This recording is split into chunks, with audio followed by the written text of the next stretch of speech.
to start. This is our second week for critical thinking and practical reasoning, and I'm meeting group 2. No, this should be group 3. Okay, group 3. Dr. Chris's group is group 2. So I'm meeting group 3 currently. My name is Dr. Nancy Miles Bafoji. I hope that we had a good session last Saturday for those who were able to make it. Those who couldn't make it, we'll try to do some recaps to help you.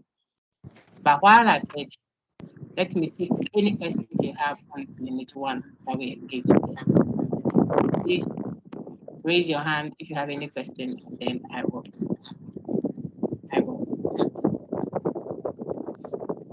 So someone's mic just got disabled and we have peace of mind. You can see that the background is better. Unfortunately, that person won't be able to unmute and ask questions. I don't really want to do that, but if that will help, we'll do that. Because we will be calling you to ask questions or respond to an issue, read or stuff like that. If you kept your full name, it will help. If you just wrote Kofi, Kwame, Lizzie, Esther, there might be 1,001 Lizzies and Esthers and Kwames. Okay, so it is official and proper to put your full name. The full names are better. I don't want the IDs because it's not so safe. Okay, Esther, ask your question. Your hand is up. Let me take you first.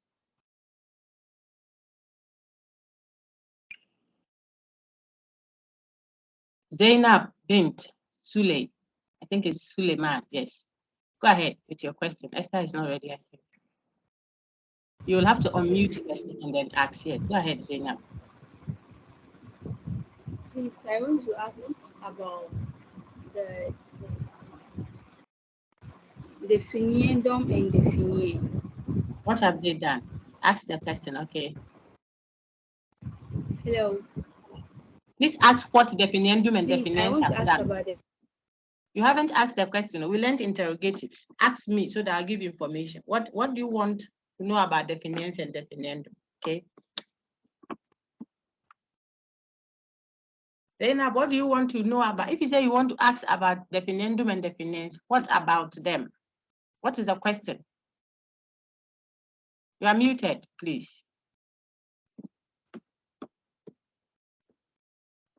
Zainab, you are muted. Please unmute so that we can hear you.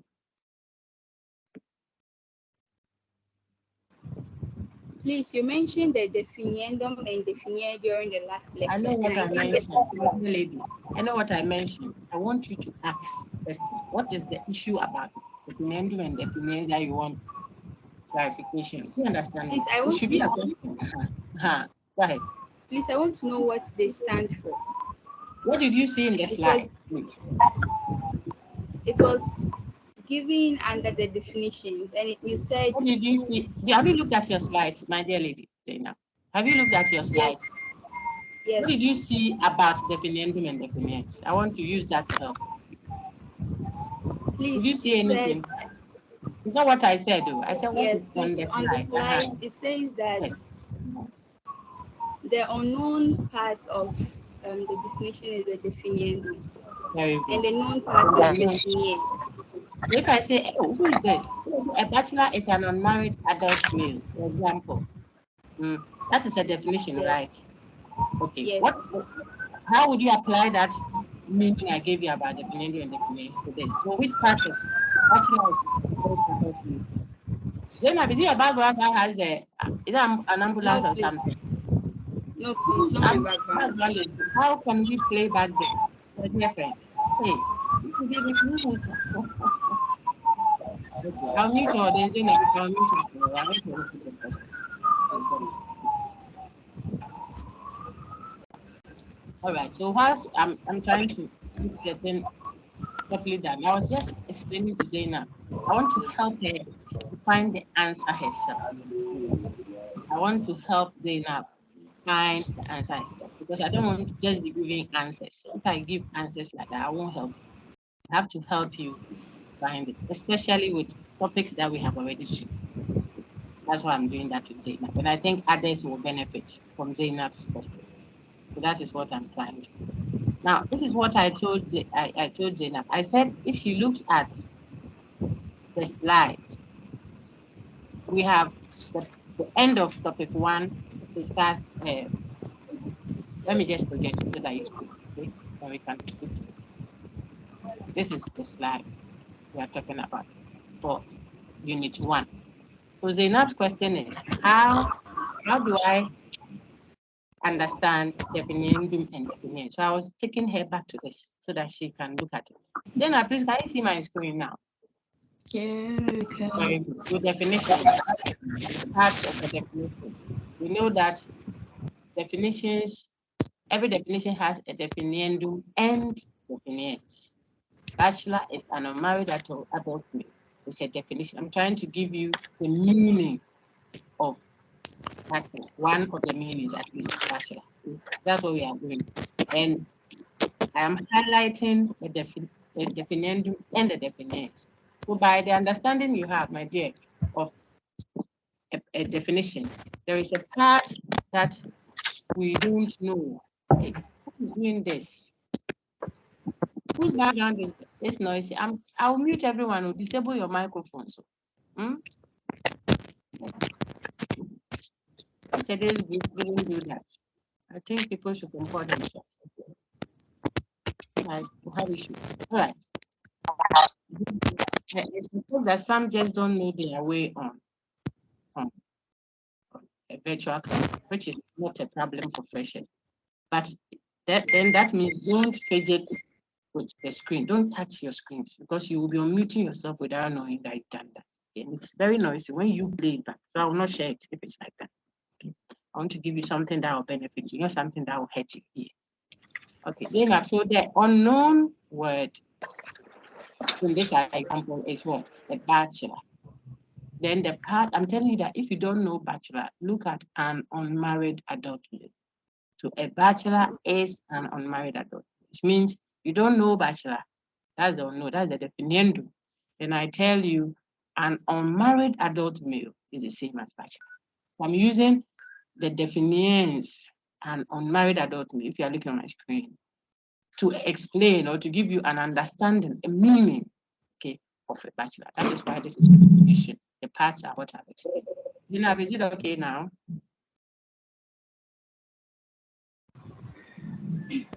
Yes, please. Thank you. Very good.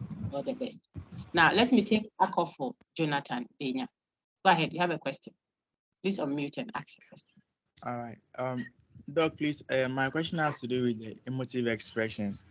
Yes. In our last encounter, you made an example of Ask the question. Don't worry. Ask the question. Okay. Goal as an example of emotive expression. But yes, if I go with an exclamation on it. Yes, and goal has maybe let's say you are watching football together. Bathroom, and you hear goal, you may rush back to find out whether it's true or not. So I don't understand why it's the one who was speaking was not giving you information. Yeah? If I say who is coming, you could also step out and go and look at who is it that is coming after. That doesn't mean I said it was an emotive expression. Okay, this one was a question. Who is out there? You know about you. Someone who is outside there? Okay, that is a question that you could go and see if you wanted to. Not even the one I'm speaking to. The fact that you really doesn't mean you really know. If it's a question, you could react differently to what I even said about who is out there. Okay, just like if I said go, I am expressing my emotion. You can run and come and see. I didn't tell you come and see. Okay. I didn't say run and come and see a go, but you would come and see a go. The fact that you came to see a go doesn't mean I told you to come and see a go. I reacted. So you can react differently to a go. It is the one that is speaking that we are interpreting what the person intended to do. So if I say go, I'm expressing my emotion. That is why. I don't know if that helps. You can come again, say if it's not. All right, so okay, thank you. All right, thank you too. Wait. Is there any other question? Please put up your hand if you have a question, okay? Anyone who has a question, I'm glad to help you with the Unit 1 first, then we move on to Unit 2. Moses, your hand is up. When you finish, then you want to write your full name, okay? Or another name, add something else that will distinguish you from other Moseses online. Go ahead, please unmute your question. Yeah. Madam, when I was reading the slides, I saw that. All, Go ahead. Right. all metaphors are value judgments. I'm not sure if we said all of them. When you fed up, your microphone is unmuted. So far, we haven't had any reaction though, so I can leave it on. I suspect you have a good background. Okay. Big boss, Moses, you said that you saw all metaphors or some metaphors. No, like in the this metaphors are some ways of expressing value. Now, big boss. In what? I don't want So you I wanted to see all metaphors are value judgments. Why did you say it, sir? Where? I want to go there with you, okay? So that we don't give ourselves. Where? Is it in the slides or in the text? Where did you see all metaphors are? Because that is not accurate. But I want to see if there's an error in the slide somewhere, then we correct it. Moses, are you there? Yes, madam, I'm there. Where did you see all metaphors are value judgment? I want to see that. Or you didn't mean that? Madam, I wanted to ask if all metaphors are value judgment because okay. What did the slides tell you? What did the slides tell you? Be patient with yourself, okay? You are here to learn, so there's no rush. See how patiently I'm speaking. I want you to get the knowledge. There's no rush. So tell me, did you see a comment that was made in the slides on metaphors? Did you look at it? Yeah, madam. What did it say? Yeah, madam is not a good language. What did it say? Madam, in the slides, it says that metaphors are also another way of expressing a value judgment. So I just wanted to know if all metaphors are value judgments. I want us to go to the slide that has that. That's all I'm gonna. This is the one you're referencing, right? Big boss. Yes, madam. Okay, so the thing is, can you give me an example of a metaphor? Let me move it so that you don't look at my example. Can you give me an example of a metaphor?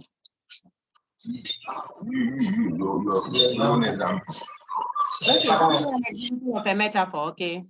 Like in my own example, maybe my father is a lion in a fight. That lion example is mine. Okay. If I say it's forget the value. That's what you don't understand. I want to help you see it. Okay. So you say, my father is a lion. Okay, that's your example, right?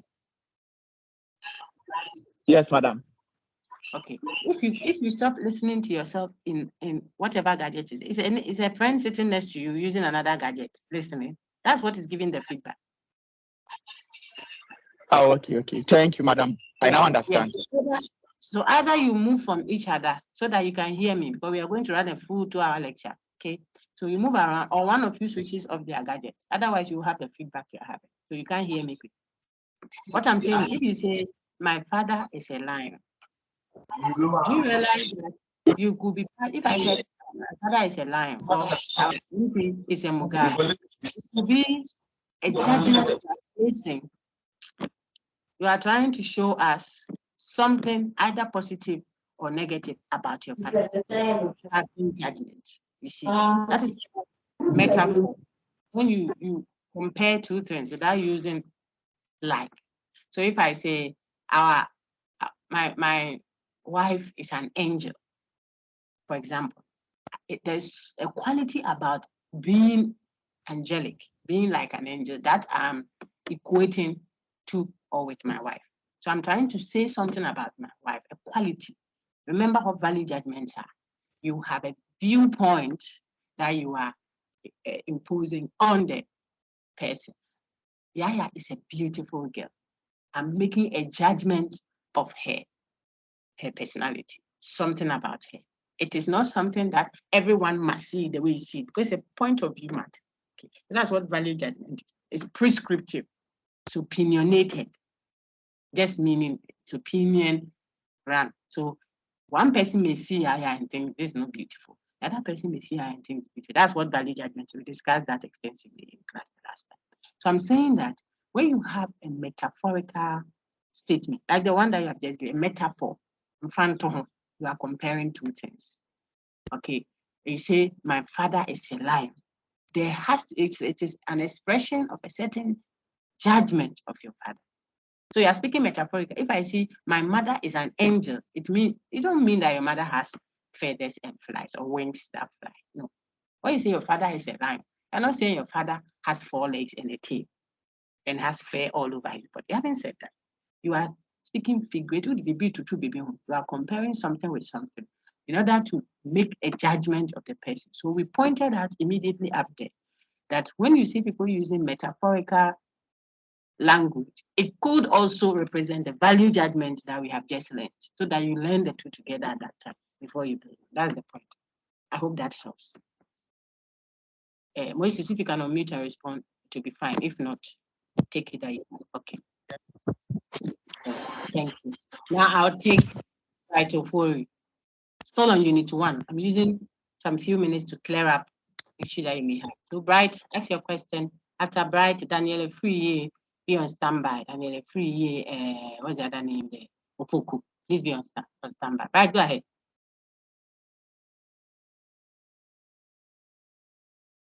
Rhetorical, your hand is up. If it's a question, I'm glad to help you. Okay, let me take Daniel Free, Opoku too. Daniel Efriye Opoku, please. You are not Daniel Efriye Opoku. Daniel Efriye Opoku, go ahead if you have a question. Okay. Please, my question is about the last point on emotive expression, which is, Yes. hey, who do you think you are? Please, Yes. I want to understand why that is not interrogative. Oh, if you want to ask someone a question for information genuinely, and that is how you speak, then you are a problematic person to be with. I'm speaking generically, not to you as the one I'm addressing. Okay. Because if you want information from someone about who he is, you just have to ask, who are you? Okay. But if you say, who do you think you are? Okay, so you see, that is not a matter of information seeking. If you want to read people's intention, the person speaks that with you, is not pleased with you.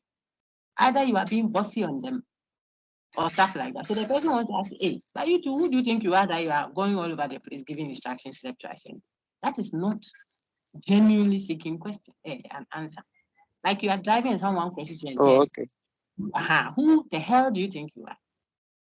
As soon as you hear that, you shouldn't say, I'm like I said in class, joking, I'm a president or I'm a child of God.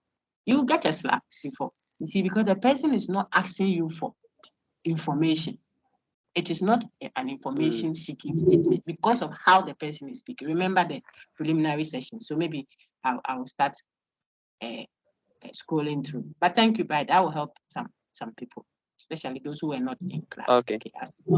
Thank you so much. Let us take the next person quickly. I'll call you. Please, let's work that way because of the numbers. We're almost 400 now, and more will join. You see, so if we don't get ourselves organized, that is why when my friend Abde spoke, I didn't allow it to speak because I can tell who is speaking. Okay. It is not because I don't want to speak. We have to get ourselves organized. Otherwise, if 20 people are speaking at once, who know who we are addressing? And people can't also hear. That's not decorous. Okay? It's a University of Ghana brand.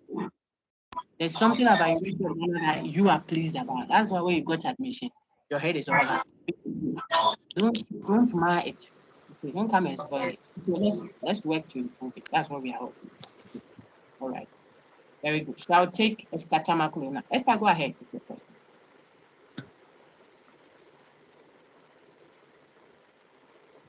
Go ahead.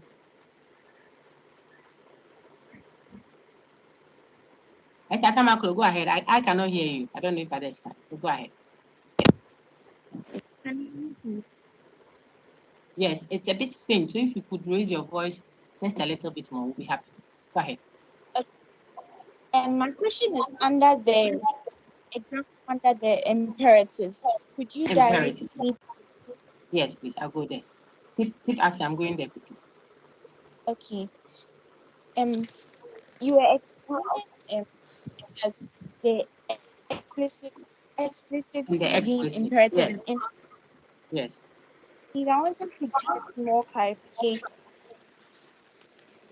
How did you understand it? Look at example 1 on our screen now. Take off your cap. Yes. It's a direct instruction. You can even call it a command. It is not being asked politely. I'm not asking politely.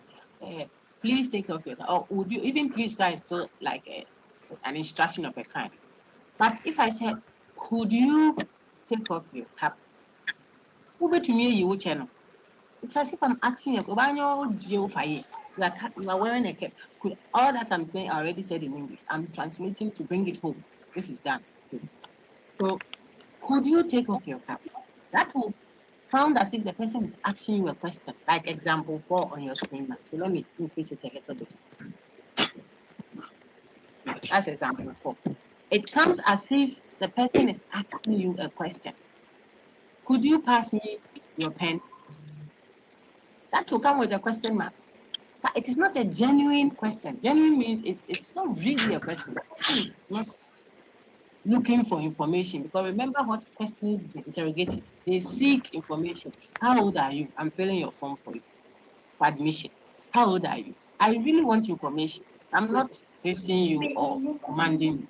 But if I say, could you close the door for me? Will you stand there and say, yes, I could close the door? No, that's not what you say.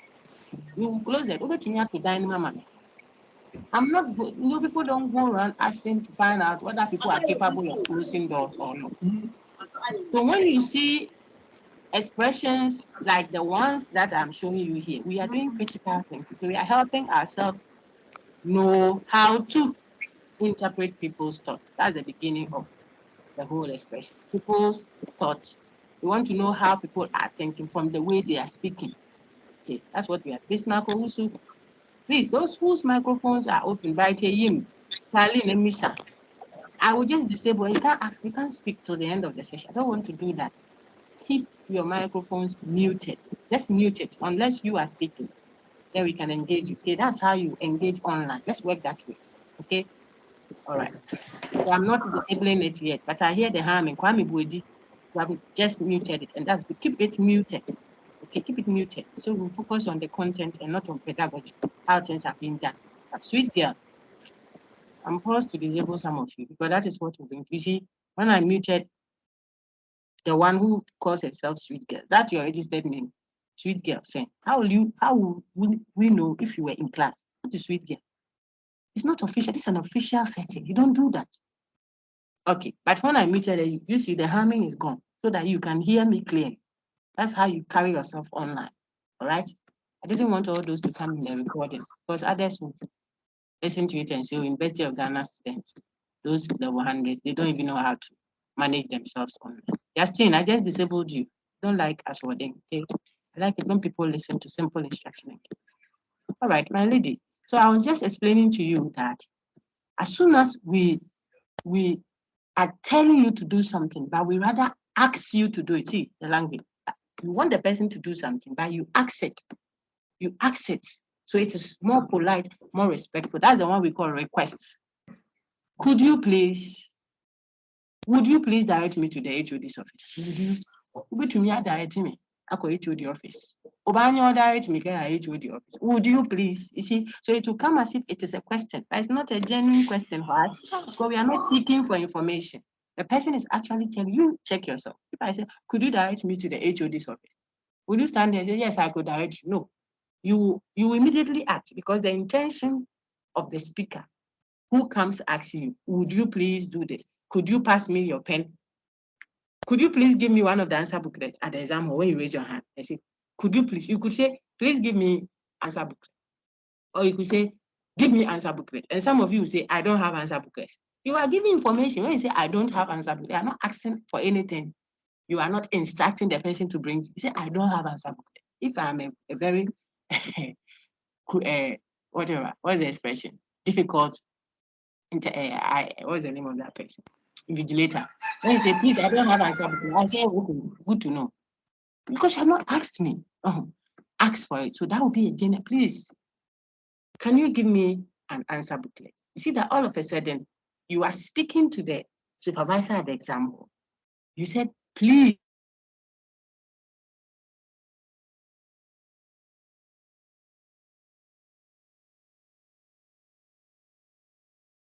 to help a lot of you. Could you please give me an answer booklet? Would you allow me to go to the washroom? I'm asking you, even that is not too clear. The ones that are clear, the ones I'm giving. Okay. As soon as that comes, it means explicitly on the surface of it, as it presents itself openly, it's as if the person is asking a question, like the one on the screen, example 4. So it is explicitly interrogative. But implicitly, implicit means hidden. It's not direct. You don't see it. But implicitly, as if the person is asking a question, but implied in what the person is saying is the person is telling you to do. Just that she's telling you to do that politely. So this example 4 could be explicitly interrogative, implicitly imperative. And if you don't see the expressions explicit and implicit, you will see overt and covert. They are the same words. Overt means open, explicit, visible. Overt, O-V-E-R-T. Then covert means hidden. Covert is C-O-V-E-R-T, like covered. Okay. Overtly or covertly. You can have one expression being overtly interrogative, like the example 4 on your screen, and covertly what? Imperative. So that is what those things mean. And you will see a lot of that. You see value judgment. Haruna, is it Maftuha? I just disabled your mic. I'm sorry, but I have to do that. Okay. So if you have a question, you can ask it, God willing, next week. You're able to join the session. All right. My dear sister, I hope that helped. If it did, then we are ready to move on to take another query. If not, then we ask. That's Esther Tamako. Esther, is it okay now? Yes, please. Thank All you. right. You're welcome. Now I'll take, I asked someone else to be on standby. Let me see. I think the person is sorted. Right, you are sorted. So your hand just went down. Let's take 2 more, and then I'll proceed to lecture slide 2. But if you have questions on 1, I'm glad to mop up nicely for you so that your foundation is good before we build on it. The questions are already set. We'll keep tweaking it here and there. So we want to make sure we are not just rushing to go and get 10 units covered when you don't even have 1 unit confidently, captured. It's better to have 5 units that you know very well than to rush to get 10 units and you don't know any of them very well. It's not a good philosophy. Okay. All right. So let me take Johnson Saka. Johnson, after you, we will take Emmanuel Alote, and then in that order. I see 6 hands now, so I'll take them. Go ahead, Johnson. Everyone is muted, so you will have to unmute. Yeah.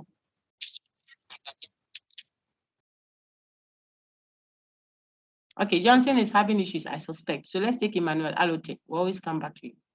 Emmanuel Alote, please unmute and ask your question. Madam, please, is it me or? The name is Johnson Saka. You said John. The one who asked the question is John Sami. We are not the same. So keep muted. Please. Let me take Emmanuel. Emmanuel, go ahead. Okay. Please, I wanted to ask if permissions could also be classified under imperatives. It will help if I know the expression itself. So state it, because the same thing can be said as an imperative. The next minute, it can be said as an interrogative. So it's how you are speaking and not just what you are saying. So let me hear that what you call permission, that particular instance. Maybe something like, may I use the washroom? What do you think that is? I suspect that it will be like the one that we have just discussed. May I use the washroom? As if, one, you are asking for a response from the teacher, information as to whether you can use the washroom or not. You see, it could be that. Then it could also be you want to be given the permission to go. In other words, you want an instruction that permits you to go. So this is possibly both interrogative and imperative, depending on the reason you are calling it interrogative or imperative. So you realize that most of our questions will ask you, and why? So that when you explain, for instance, like, may I use the washroom? I see it more like information, you are asking for permission. So you want an instruction on whether you can use it or not. So this could be, tell me whether I should use the washroom, which is information given. Maybe when you say, may I use the washroom, the lecturer will say the washroom is not clean, so you can't use it. If she says you can't use it, it is imperative, remember. It is just like you cannot circle your answers. It means I'm telling you, underline them or tick them or something like that. So this one could be interrogative if you ask me, and it could also be imperative. Thank you, Madam. All right, you're welcome. Now, I wanted to say something as when I was responding to Esther. If it comes again, I was going to say that one expression, not just with interrogative and imperative, but you could have a factual statement, which is also a definition, like the ones I gave in class. Okay, you could also have an expression that is imperative, like Big Boss just asked. He said, I think it was Emmanuel that asked that question. You can have an expression that is instructing you and yet at the same time judging you. You should not talk back at your supervisor. You should not talk back at your supervisor. It's another way of saying it is wrong to talk back at your supervisor. If I say it as what? It is wrong to talk back at your supervisor. That would be a value judgment. Remember, it is wrong to, good, bad, corrupt. Remember my examples. It is wrong to talk back at you. It's a declarative type, a value judgment. Yet, it is wrong to talk back at your supervisor. If I said it this way, you should not talk back at your supervisor. It sounds still as a value judgment, but it could also be called imperative. Remember what imperatives do. Do not. So you should not. It's as if I'm giving you instruction. These are the gray areas we want to equip our critical thinking learners with. It's not always white versus black, fact versus values, or imperatives are here, declaratives are here. There could be gray areas. Gray is a mixture of white and black. So sometimes one expression standing there, I think I don't know if it was your group when I met you last Saturday, but one expression could mean a literal something, could also mean a figurative something. He has kicked the bucket. You see, it could mean the person is dead. It could also mean the person has virtually, literally hit the bucket with his leg in the bathroom. That's why he's shouting for help. Please come and give me something. I'm not a guy, but I like speaking. I've stayed in Ghana for a while, so we have to respect the Ghana. Okay, but I'm saying, please bring me a krobeu. A krobeu means it's a type of a cream, something that is used to heal sores. I could be shouting that way in the washroom, and they will ask what is wrong with you, and the person will say, oh, he has kicked the bucket. This he has kicked the bucket, the second use of it that I did. It's not saying the figurative one. So when you read he has kicked the bucket, don't always jump to conclusion that the person is speaking the idiomatic expression, if you like, or the figurative speech of language that says the person has passed on to who he has died. It's not always. That's what we are teaching our critical thinking learners. We'll do ambiguity, God willing, next week or the subsequent week. Ambiguity, equivocation, and what have you.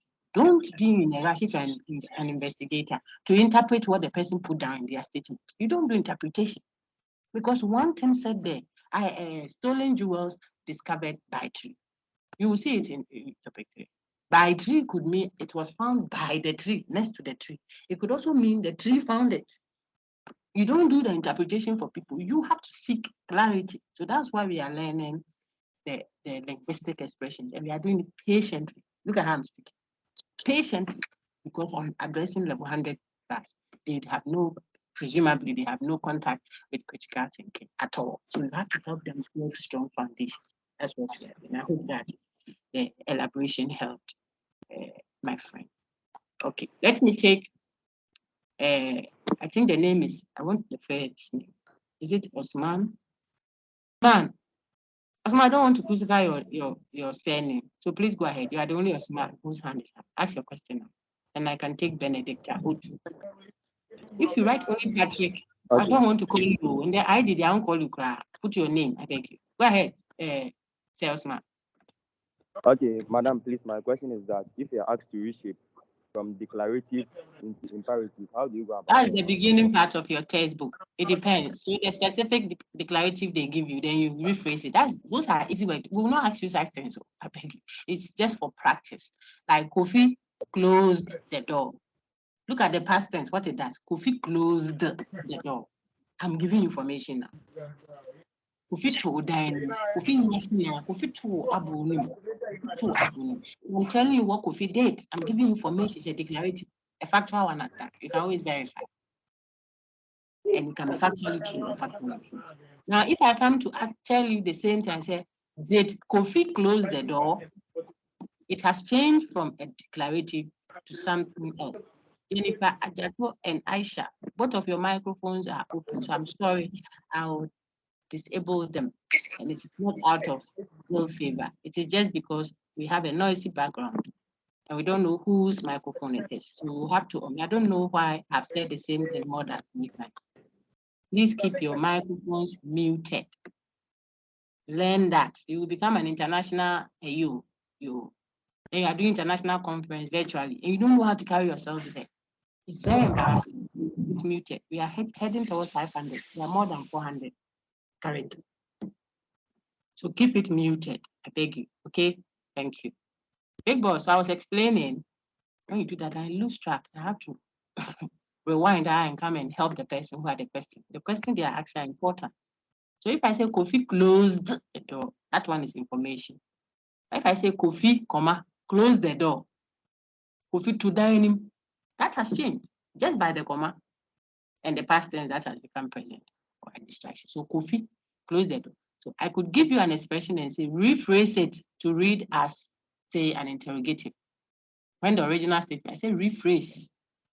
Sometimes you are permitted to add, because rephrasing means you change the position. Sometimes you can add 1 or 2 words to it. That's what the book is. You're just practicing how you can change an information giving statement to, say, an information seeking statement. How you can change a declarative, for example, into an interrogative or an imperative, etc., etc. So it's not a big deal at all. Okay. The ones that are in the book, they say Kofi closed the door. Now change that to an imperative. Kofi, comma, close the door. Kofi to dining. Kofi to dining. Turn it into an imperative. Kofi to dining. You have changed it. Okay, that is the point. I think that will help you. Then I'll take Benedicta O2. Osman, is that okay, please?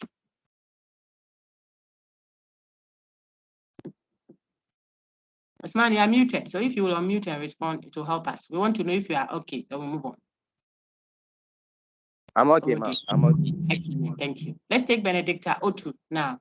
Then we will continue to the slides, okay? And come back. I hope that by then Johnson, Saka will be back. And my friend whose hand is up, your ID is posted. I'll prefer a name. It will help me, okay? Just for the interactive session. Rene, go ahead.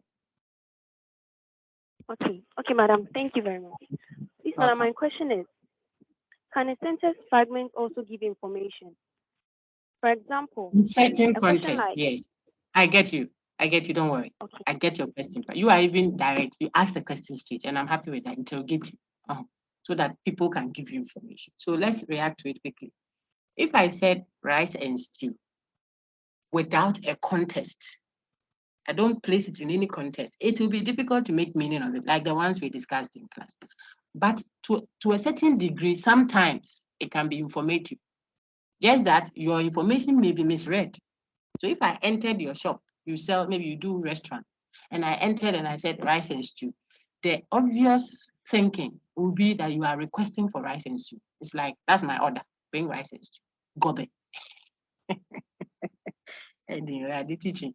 When I enter your shop, maybe you are night market, and I'm standing by the bean seller, and she has some beans and gari and ripe plantain, but she also does some rice, and wache, all in the pack. So if I enter the place and I say rice and stew, then chances are that she will interpret that to mean give me rice and stew, because she's not there giving information to people about how she puts rice and stew. So if you come and say rice and stew, the obvious thing is it will be interpreted as give me rice and stew. Okay. If I saw a signboard, a signpost pointing the arrow towards a place, and on it is written hospital. Okay, just hospital may be a fragment. I don't know. It is not giving information, interrogating, what have you. But fragment as it is, you would be able to make meaning of it because there's an arrow pointing somewhere. So that is the sense in which your textbook advises you that even though sentence fragment is not giving information, it can in certain contexts. But because the information can be abused or misinterpreted, better give a complete expression so that we can get the actual speech act you have in mind or the linguistic expression you have in mind. So fragments are called incomplete sentences. And so to a large extent, they don't give you information per the ones speaking. Because the right, the person who put the stop and check that could also be saying that it is the rice and stew that gave me stomach ache. So maybe she's coming with the police and she's telling the police, go and take the rice and stew.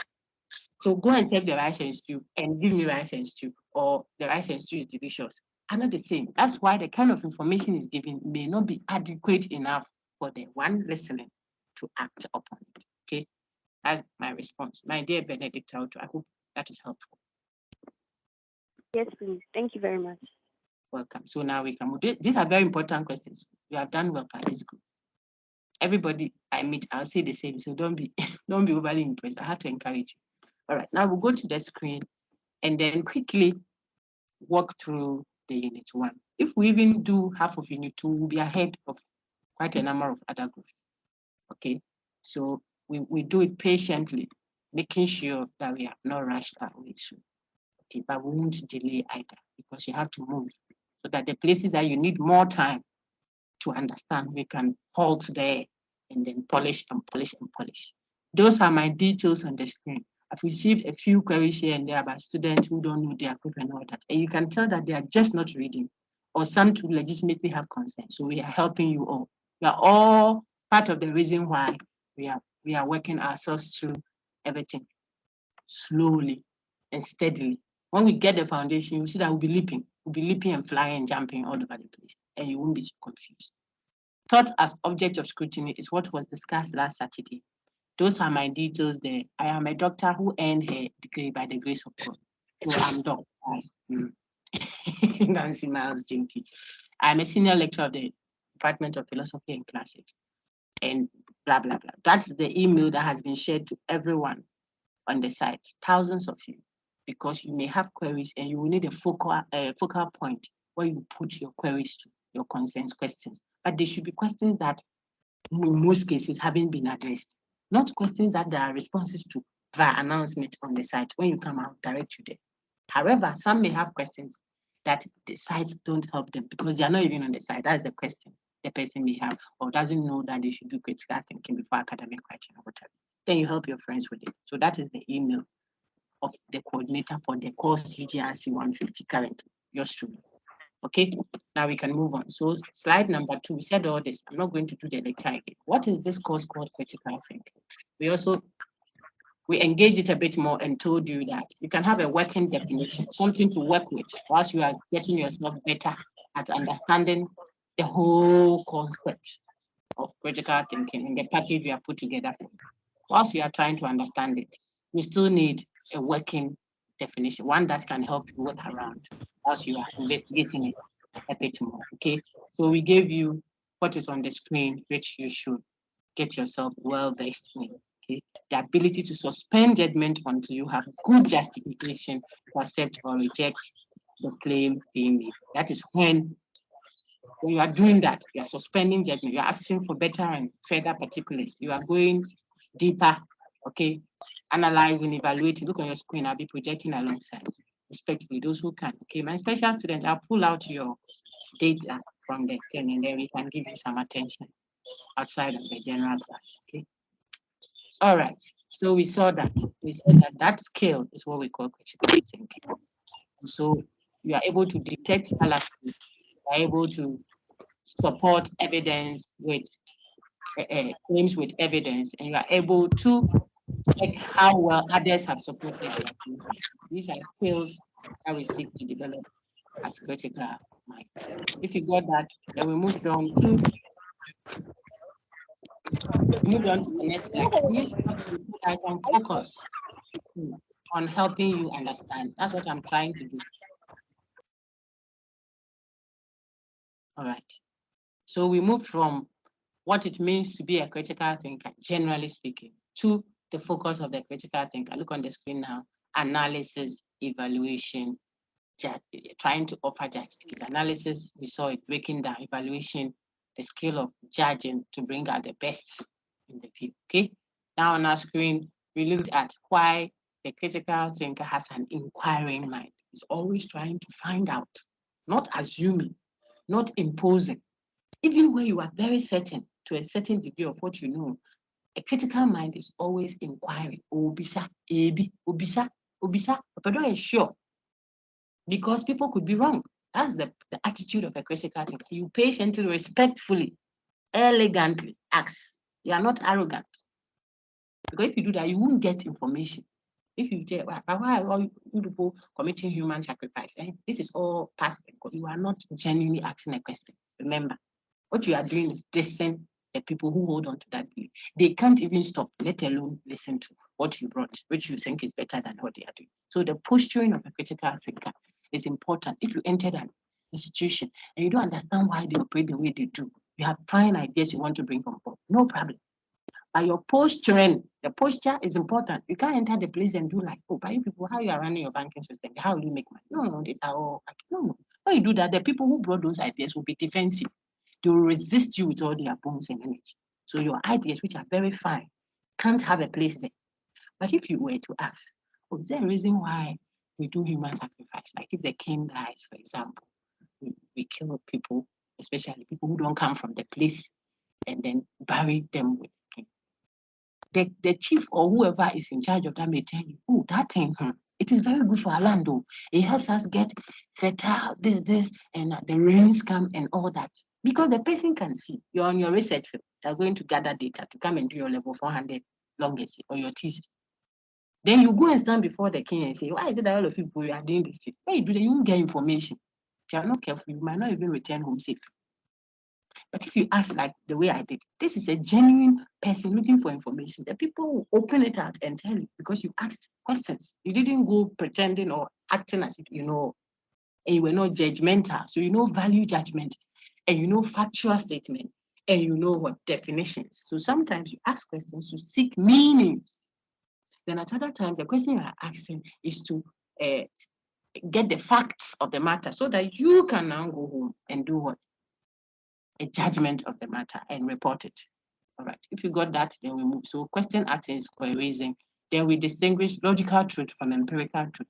The logical truth we said sometimes from the language. You see, the way the person is speaking, you don't need further evidence, observation, or anything. You can tell that what the person is saying is already false or already true. How? By the way the person is speaking. That kind of truth, that doesn't depend on further observation. Okay.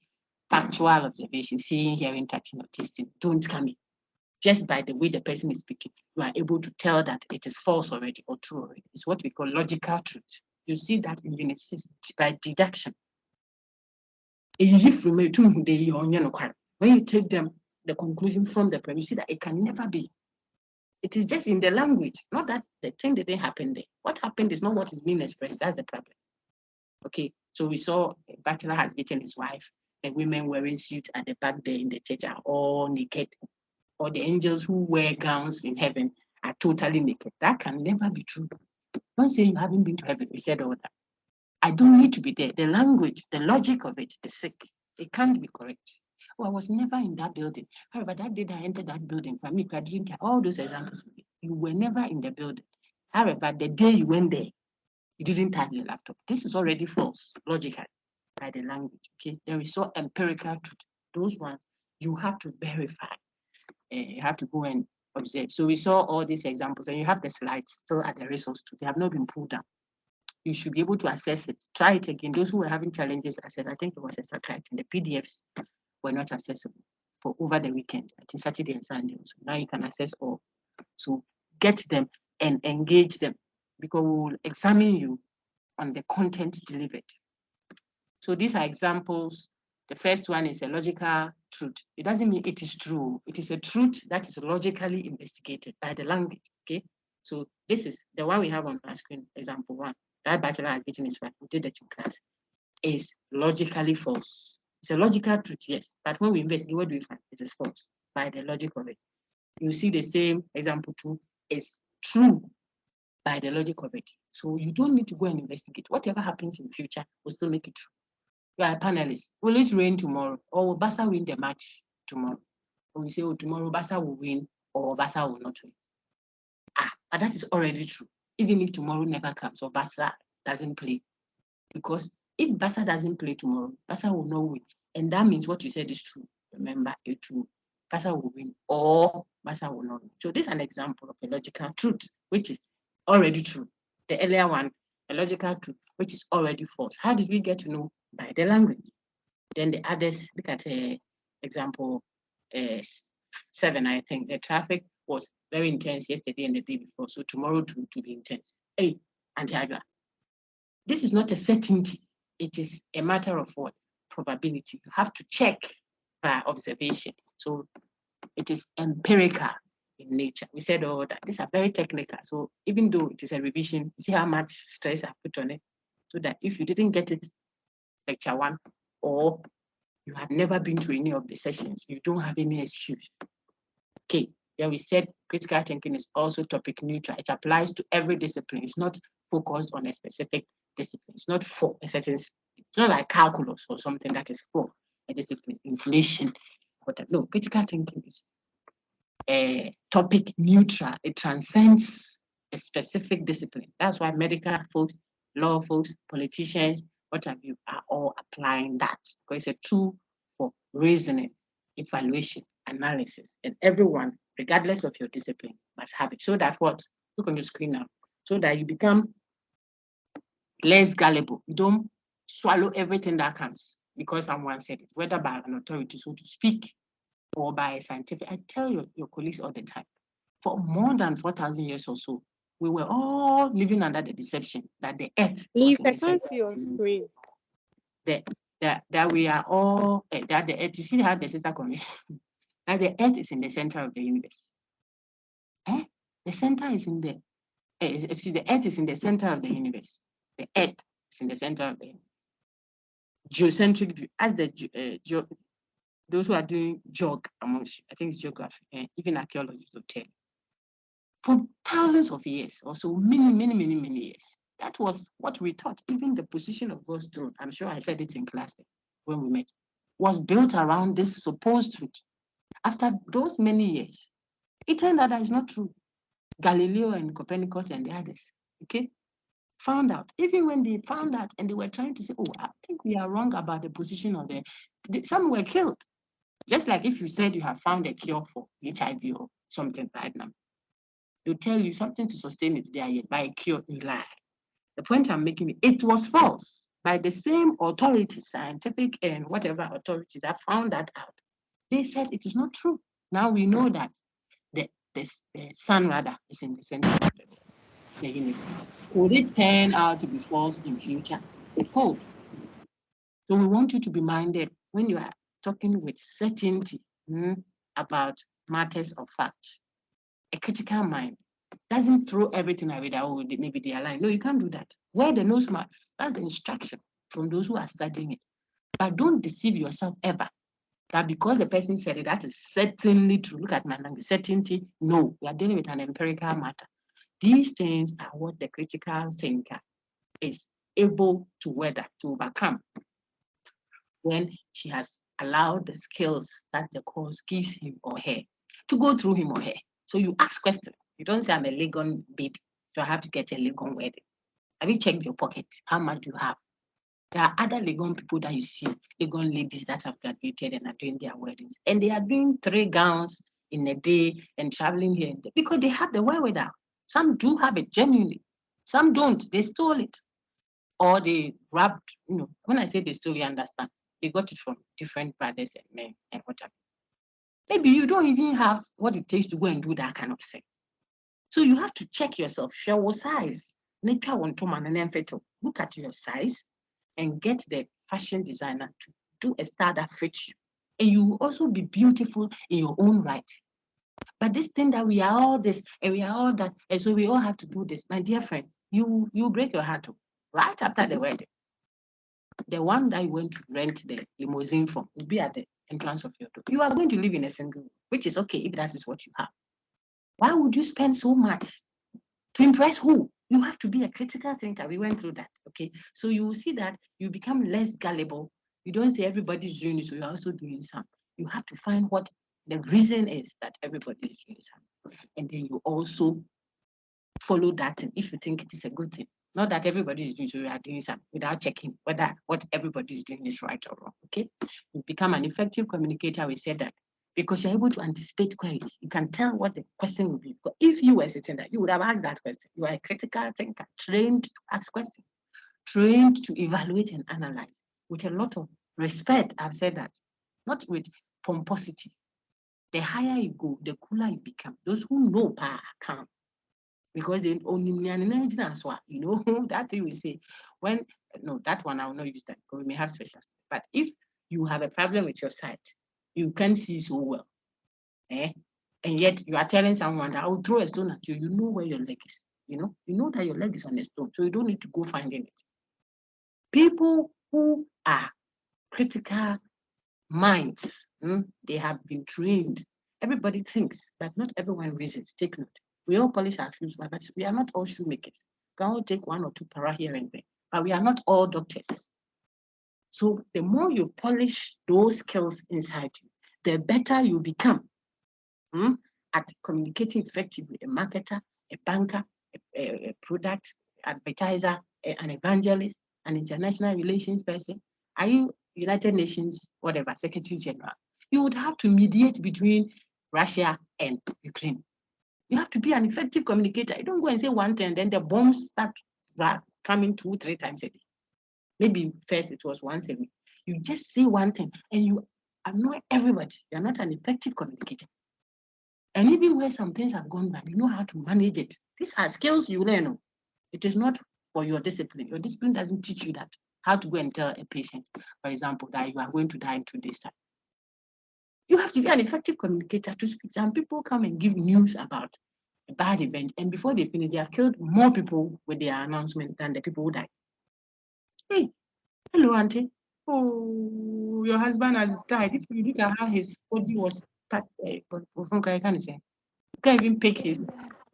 Yeah, by the time you finish, auntie is dead by the fridge because she was standing by the fridge when you picked the car. She's there. The children that had it, the driver who's driving has also killed the people in the car. Effective communicator.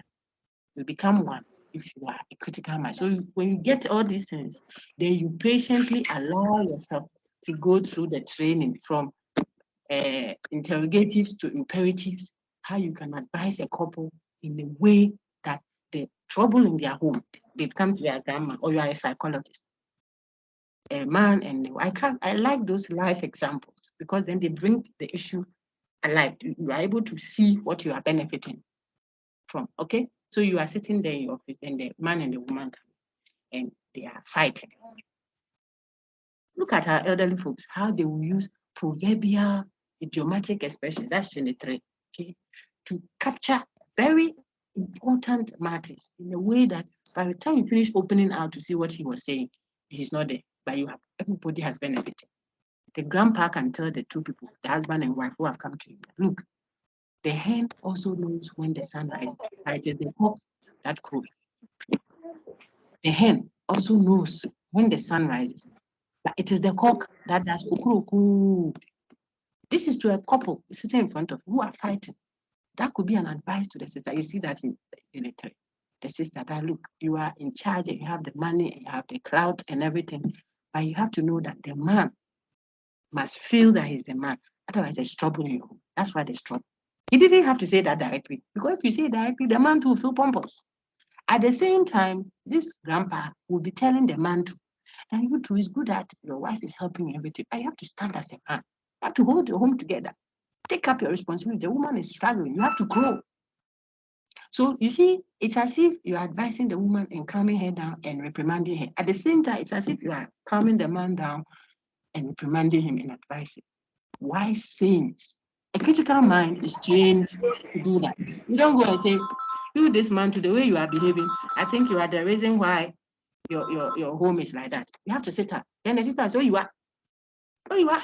You see what Grandpa has said? When they go home, you have thrown bomb into their home. You didn't act like a critical mind. You should anticipate that there are reasons. So that's why we do argumentation, reasoning, unit 6. Part of unit 6, part of unit 7, we introduce it in unit 3. There are reasons why the people have come there. So look, effective communicator, an invaluable problem solver. So please, I'm teaching I'll come back. Okay, an invaluable problem solver, etc.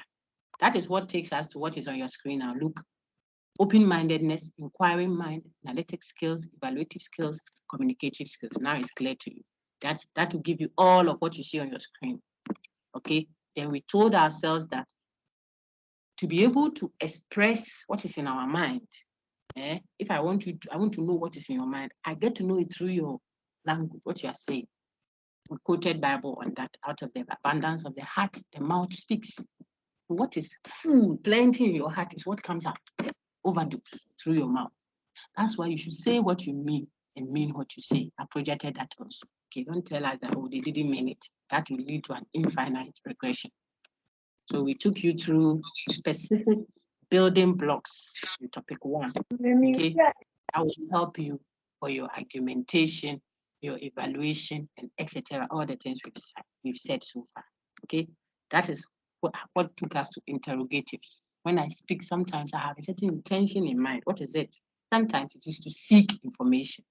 That's genuinely why I am speaking. What I have said is for you to give me information. Okay, so those expressions we called interrogatives. Then the imperatives, those who joined us, you see, they are the ones that when you hear me say it, you are supposed to act, perform, act in a certain way. Okay, so do not touch the wall. It means I'm telling you, it is not acceptable to touch the wall. When you hear it, you won't touch the wall. That's the action. It's an instruction. Take off your cap and so on. Then we looked at the explicit and implicit. So Madam helped us revise that. Okay, covert and overt. Then we saw declaratives in class last week. Sometimes when I speak, I'm rather giving you information.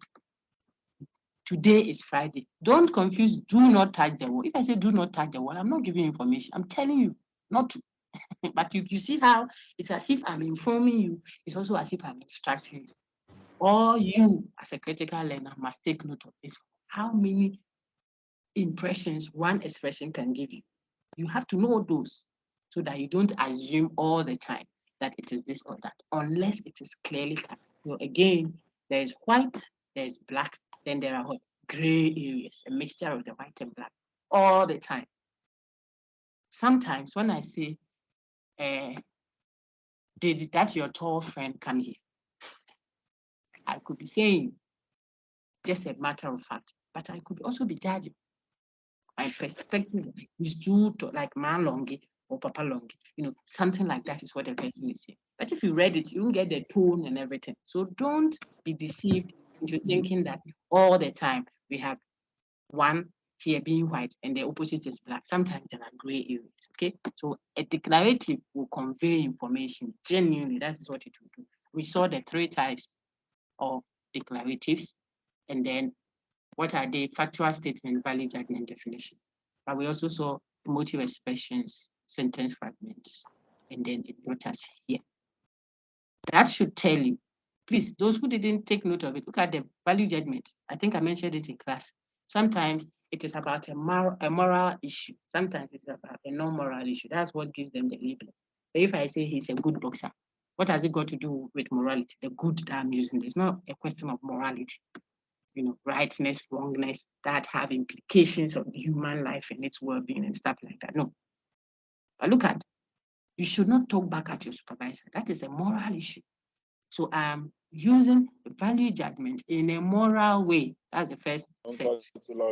And the second one, I'm using a value judgment, yes, value terms, etc. But in a non-moral way. Those are the distinctions for the two. Okay. Then I think that we can add 1 or 2 more. Here is it. Definitions, the parts that we saw value judgment part. Now, so see, there's a summary on your screen. Not every sentence is a statement, no. But every statement is a sentence. Why? Because every statement is a particular type of sentence. Imperatives are also sentences, and interrogatives are also sentences. And then declaratives are also sentences. Please follow me. So declaratives, which we also call statement, are a type of sentence. Don't think that every sentence is a statement. No. Please, I can't see your screen. The statements are the ones. Please, who can see my screen? I can't see it. My lady, I'm asking who can see. Okay. I can see. I can also see it. I can see. Okay, my sister. Madam, I can see your Thank screen. you. Thank you. I can see your screen. Madam, I can see. Please, I can also see. I can also see. I can also see. Madam, I can I also see. So I thank can you very also much. I see. can see. I can see God the bless screen. I you can all who also can see. see. Oh, Let me talk to my sister who We can all see. can So see. see. My dear sister who cannot see, We don't all worry. see you. Nothing has happened. Just touch your screen. I Let can't it. see. Okay. It is there. The reason why you can't see is what happens when we leave our phone sitting for a while. And we don't touch. You see that the screen will dim. It doesn't mean that the screen is off. That is what has happened. So look at the number of people who can see. Okay. After this topic, I'll stop sharing. Let's mop up. Let's mop up and finish that. I was explaining that not all sentences are statements. Do you see that? But all statements are sentences. So the big set is for the set of sentences. Inside that set, you will have statements. Statements are inside that big set of sentences. But inside that big of sentences, too, big set of sentences, you would also have what? Interrogatives. Then inside that big set of sentences, you can also have imperatives and so on and so forth. So the point I'm making is when we tell you all statements are sentences, that is correct. But if I should tell you all sentences are statements, that is not correct for the logician or the critical mind. And that is the last slide most of you see on your screen. And then we went to this recommended pages for you. And then I blessed you with any questions on topic 1 still? No. Madam, the whole show. Okay, so I think those whose hands are up, I see 19 hands up. I'll take all the questions. Let me move quickly. Madam, please, can you go over the sentences again? Please, could you please go over the types of declaratives again? Were you at the lecture, my dear lady, on Saturday?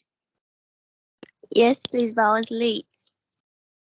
So were you there when that discussion was had? It was a whole lecture. So I want to know if you weren't there, it's a different matter. If you were there, then I was specific. there. So what specifically don't you understand? The factual and then the emotive. What did you hear at the lecture hall, please? Don't worry. Emotive is not a type of declarative. So this one is a different sickness, my dear sister. Let me see who is speaking. The value judgment, and then What I has it think the factual judgment. I Factual don't know how to statement. differentiate. Yeah, I don't really It understand means both you of didn't them. listen. Well, okay, what about this? What did you see in the slides? You don't have to understand, but what did you see? How did we distinguish the factual statement from a value judgment? Raw statement in the slide. How did you, what did you see in the slides? Let me use that to explain to you. If you haven't looked at it at all, then you have to. Okay, then you bring the question. That will help. And then when we come for our next class, I will still ask, do you have any question on that? I'll take time. See how much time we have spent on the previous, then we keep building on it. Okay. Let's work it. Yes. Thank you. So we now move quickly. Madam, please, can you go over the sentences again? I've recorded it, sir. I will play it for you. Okay, I'll send you the link. Then you can play it and play that part over and over and over again. Because we have discussed it again. Okay. Lecture 2. All right. If it is a question that hasn't been addressed, please ask. If you are not sure if it has been addressed or not, ask it. If it has been, I will tell. This one, when I send you the link, the gentleman asking about sentences and statements. See, even on the screen now, you would see it. Let me put it there. Look at it, it's still there. It's straightforward. So it's not something we have to open up. Madam's own is a bit technical, showing the person the difference between a factual statement and a value judgment and a definition. Since they are all declaratives or statements, it's a bit technical. That's why I asked, has she seen the raw slide? Did she enter the lecture? Was she the one we discussed? She said she came in a bit late. So you can see that the person hasn't had good contact with it yet. So I advise that way. The sentence and the statement, that is what is still showing on your screen. Okay. So you can engage that. We have recorded it in today's lecture as well. You would find it. All right. Let me take you quickly to lecture 2. Unless there's another question pertinent, disturbing someone, I'm glad to help the person. Ask if there's a question. So please ask if there's Doctor, good morning. Good morning, my lady. Good morning, doctor. Please, Yes, I have my a lady. question. Please It has ask. to do with the logical truth. Yes. So with the logical truth, if I remember correctly, you explained to us that it can be logically investigated. So it could have some elements of truth and also elements of falsehood. So I'd like Yes. to ask how can you is that reliable? Because someone could have a demeanor of someone who is so confident and the truth yet be lying, and the reverse could also be the case. So can you Excellent. rely on such No, evaluation? so logical is not looking at faces. It's not dealing with the senses, seeing, hearing, touching, tasting, or smelling. No, it's dealing with the language. So if you are even the, excuse my language, I'm a Christian, but if you were the Pope, the holiest person, and you came to me and you said a certain bachelor has beaten his wife, I know that that is false. It has nothing to do with your demeanor representing as a very decent person. It is in the language. If you say he's a bachelor, but he beat his wife mercilessly, and you have evidence to show and all that, those are the examples I give. That is already false by the language, the logic, not the person's demeanor or he looks nice and respectful. No, it's the language. If you told me that the angels in heaven, when you saw a vision, the angels who were wearing gowns were totally naked, it is false. When you tell me, oh, but I saw the vision, it's not in who saw it or who didn't see it. It is in the language. If they were totally naked, they couldn't be wearing gowns. That's the problem. So it's in the language. Okay, I could give several evidences. So the one who says tomorrow it will rain or it will not rain, I asked him, you are a meteorologist. So I say, will it rain tomorrow? Because I want to know, I'm going to conduct an outdoor event. It's very expensive, the things I will rent and all that. But you are the expert in meteorology. So check your systems and tell me, will it rain? If it will rain tomorrow, then I will reschedule the event. So I come to your office and ask you, my brother who has studied meteorology. I say, look inside, tell me, tomorrow will it rain? Then you tell me, keep quiet here, keep quiet, please. Keep quiet. Let me talk to the lady, I beg you. Let her listen. She paid school fees. Why? Hey, Brian. Then you come and ask the meteorologist, and the meteorologist tells you, you say, oh, tomorrow will it rain? And he says, oh, tomorrow it will rain or it will not rain. My dear sister, this person didn't Thank you give so any much, Doctor. you get it now. So this kind of statement is necessarily true already by the language. Just like the earlier ones we saw were necessarily false. So it is not observation based, it's not empirical truth. That is where you need verification. But this one is logical, it is in the language. Okay, I think Madam got it. So we can Thank you move so on. much, Doctor. Well You understood. are Thank welcome. you. You are welcome. Thank you. Now I can take Unit 2, and I'm trying to pull out my own slides to engage, but we have given you slides from colleagues. I think lecture 1 was my slide. Lecture 2, I put Dr. Morgan's also. Let me find mine and then I'll engage you on it on lecture 2. How many of you have seen the lecture 2 slides that I shared, please, on your course site? You have looked at it. I'm not saying you know everything in it, but at least you viewed it. Raise your hand if you did, please. I'm looking at the hands. Keep raising them. Madam, may I ask a question? Who is this? Please, Joycelyn. I wanted to know where I can view the slide. Can someone help Joycelyn? One of you should unmute your now. That's trouble I just called for. But I don't know who. Yeah. Yes. Who wants to keep quiet? Go ahead. You just go. Madam, go ahead. You go Go to ahead. Sakai also. My Go dear to lady, Sakai that's what also. it is. If you go to Sakai, then you can. Someone should. Go Or will you to send money? select. I'll give you. Thank you. The help coming is too much. Overdose of help, my sister. When you finish, send me an email. I'll send you the YouTube link. I generated a YouTube. I created a YouTube. A recording on how to navigate Sakai. I'm telling you, if you don't engage that, you struggle in all your online courses. So you have to know that because they are putting content there you don't know. They're giving you links for your lecture. People don't know. I'm going to post the TA's tutorial sessions soon, and then there are links for WhatsApp so that they will create an official WhatsApp group for every TA that is assigned to the course, because people are posing as teaching assistants or trying to, because they've done the course before. And if you're not careful, they will give you wrong information. You may know everything in the course and you won't do well, because the focus is directed by the examiner and then the team of instructors. They focus on where we want to ask questions or how we want to present the content and so on. So we will give you all this information. If you are not checking where we have asked you to check, you won't see it. Some go to D, some go to city campus instruction. So if you are a main campus student, you go and read a distance education instruction. See how you be frustrated. Lady, so you need that. Either you ask a colleague or when you finish, send me an email so I'll know the person. I'll just copy that YouTube link because it is on the site. And that is where you are struggling to find your way around. You see that? So I can't send you there. Or when you go to your course site, which is UGRC150 course site, then you can go to the announcement room there, or you can go to the site and go there. Or just send me an email. Let me give you information on how to find those things. There you can work with me. Thank you very much. That was an important question. A lot of people want to ask that, but they are shy. We are very confident. Yeah. We will now move quickly to slide number 2. Okay, which is lecture 2. Now, I was asking how many of you attempted to look at it at all. If you don't respond, I won't know how to teach. So it's data I'm gathering. I don't see you.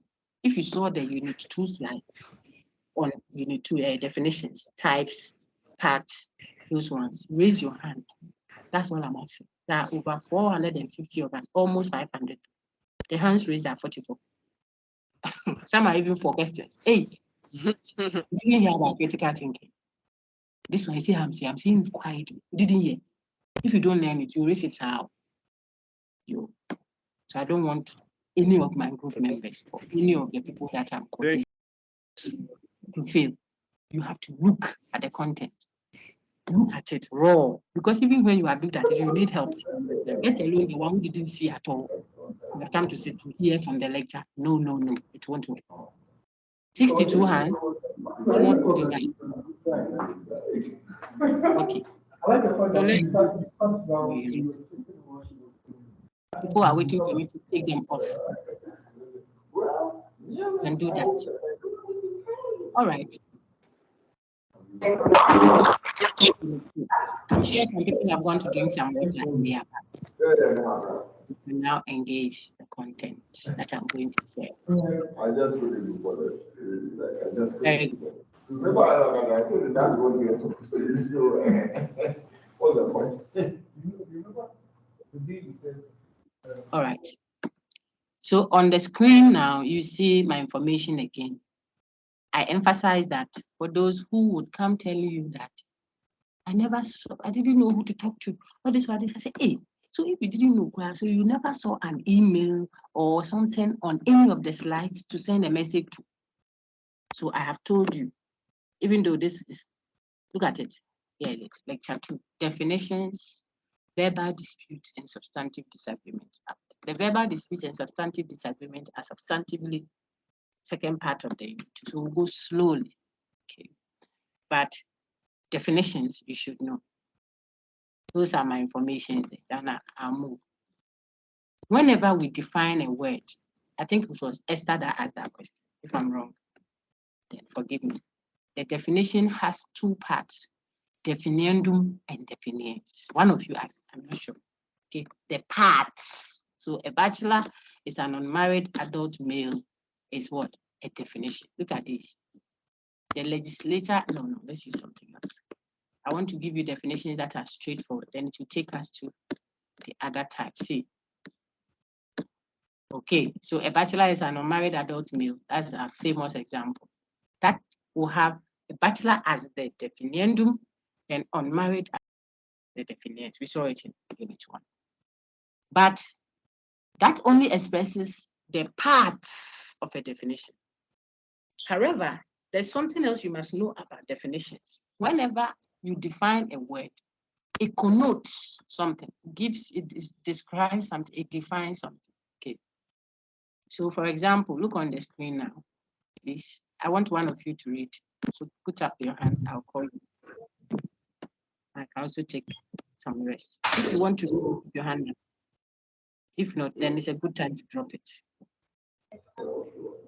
If you just write pious, I'm worried.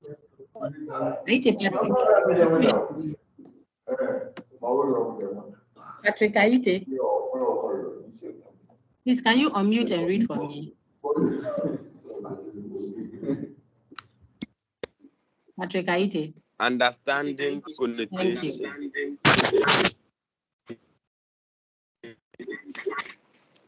Please go ahead. Should I read up, please? Yes, sir.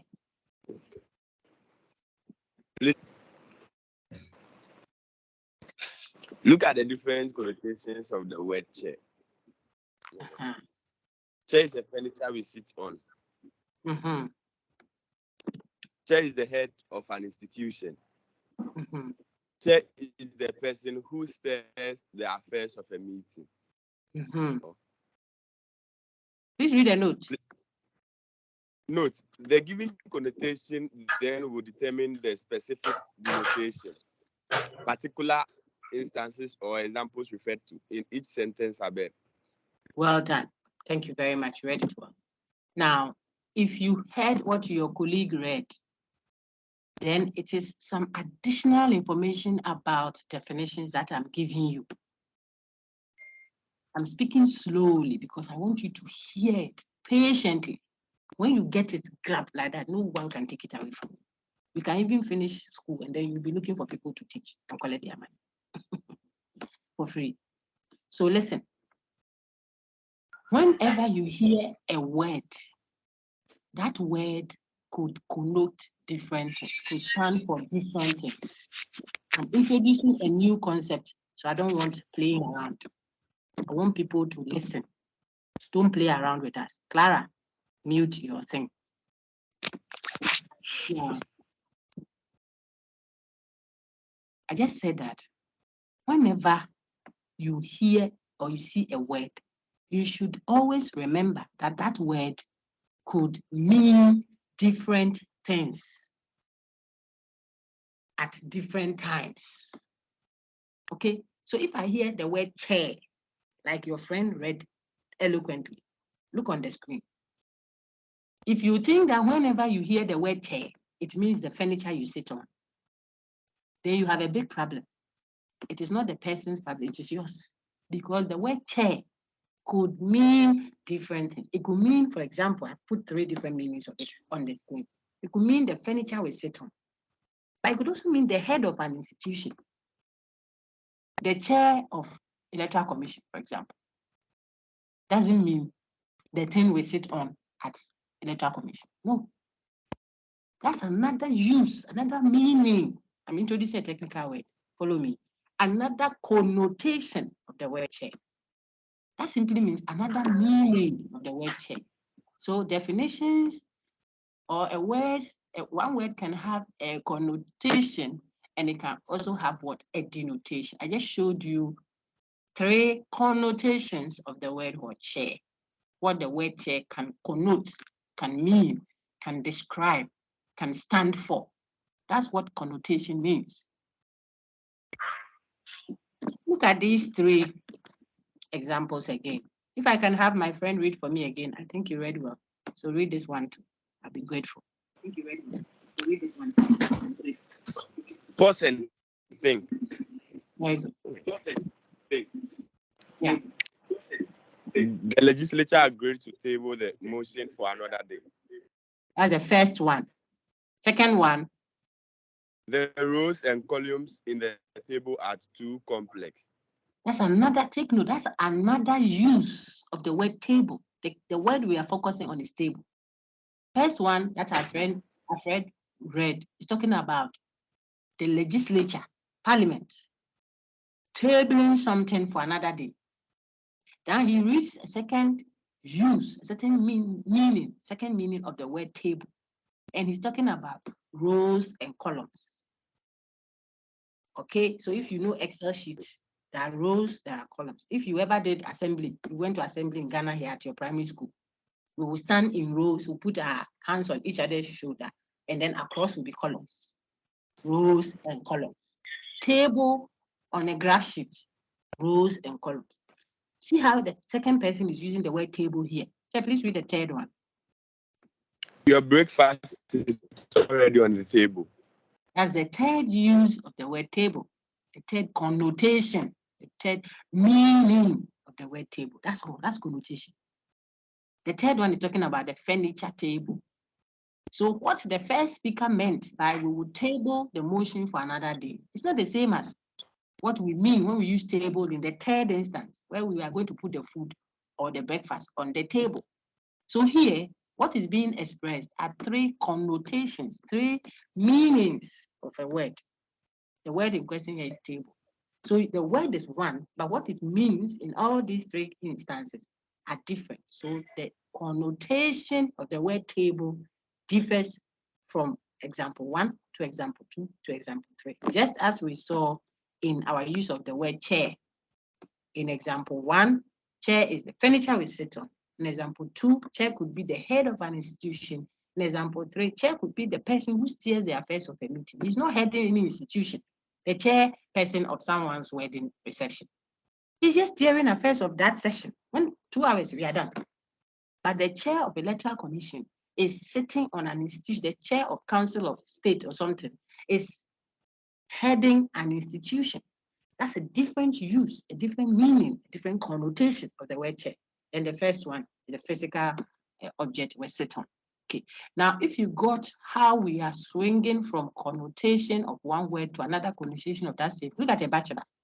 A bachelor is an unmarried man, is one meaning, one connotation of the word bachelor. It could also mean the degree you earn when you first enter into the university. You are earning a bachelor's degree. It's not an unmarried man's degree, no. Then chair could also, bachelor could also mean a type of button. There's the bachelor's button, and so on and so on. There's even a bachelor's flower. You can Google and see. So when I say the word bachelor, it could connote different things. That's all we mean when we talk about the connotation of a word. Then I want to now introduce the second half of that part. It's quite technical, but if you follow me patiently like this, then you grab it quickly. When we start using it in subsequent weeks and in exam and whatever, you can apply. And then when you hear people speaking, you can test for, say, equivocation, etc., which I will introduce you to before we close today. It's an error in the way you are speaking. But you have to understand connotation of words to see that error.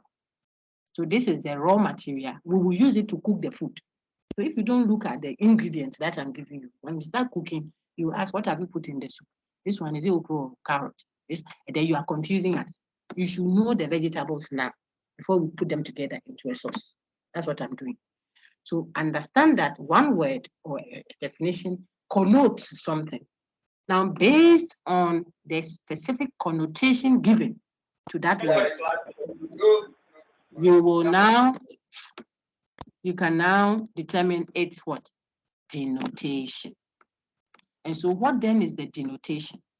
Denotation is the particular examples. Where am I? I'm now confused.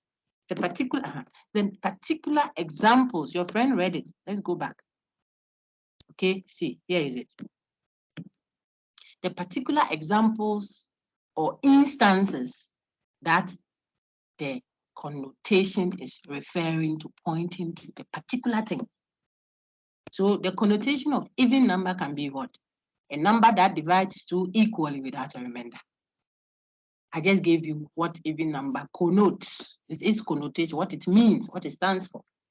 And based on this connotation, this definition, this meaning I've given to the word, you will be able to point to particular instances of even number. And they will be what? I want a chorus answer. People want to talk a little. Give me denotations of even number if even number is defined as a number that divides 2 equally without a remainder. What will be the particular examples of even number now? These are the denotation. I want chorus answers. Good. 2, 4, 6, 8, 10, 84. 20, 7,000. 10, Right, look at it, Madam, 20, 1,000,000. 22, we are all correct. 24, 30, I want trouble. What did I 6, say? Okay, now everyone is 34. Thank you very much, my lady. I was going to explain to you, and I wanted you to participate in it. Okay? To know that the denotation is the particular examples, the specific example of a connotation. That is what? Denotation. So now if I define a table as, or a chair as the furniture we sit on, I have given you one of the connotations of the word chair. Based on that, you can denote what I mean by chair. That would be what? The one I'm sitting on is one denotation of a chair, if it is defined as a furniture we sit on. The one at the dining hall is another one, another denotation. The green chair is a denotation, that and so on and so forth. So the particular example is the one you can touch. That one you can break it. That one you can pick. So if you got that, then you now understand something that is very important about definitions, not just the parts. You know the parts. You must know to be able to diagnose problems with definitions. If you don't know definiendum and definiens, when I get to diagnosis, where someone has defined a word or has given meaning, but there's a problem, you can't do it. So you know definiendum and definiens. It simply means if you don't know bachelor, look at an unmarried adult, you know bachelor. If you don't know a chair, like the one on our screen, if you don't know a chair, look at any furniture we sit on, that is a chair. That will mean that as soon as you sit on a table, it will become a chair by this definition of a chair. Okay, so you're able to tell that this is too broad, too narrow, this is secular, this is vague. Those are the diagnoses, how we find problems with definition. If you don't know definiendum and definiens, you cannot do that. So that is it. Definiendum is telling you, I don't know what this word is. Definiens says, oh, if you don't know bachelor, look at an unmarried adult.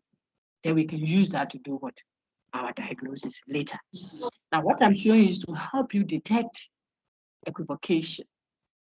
But I have to do it patiently and slowly. It's a big number. Look at the number in the classroom now. So you can't expect that everybody, even if 300 of you are spot on and ready to move on, there can be 100 of you who don't know what we are doing. Me, I'm like my Father in heaven. I leave the 99 that I have and go after the one. So that's why I'm teaching the way I'm teaching. But you see that when we all take it and we are moving, then now it is easier to rise. Okay? So know that what have we done today, in addition to what we knew already, we know the parts of a definition, aspects of what? A definition. The definition has two aspects. What are they? Definiendum and definiens. That's what we just added.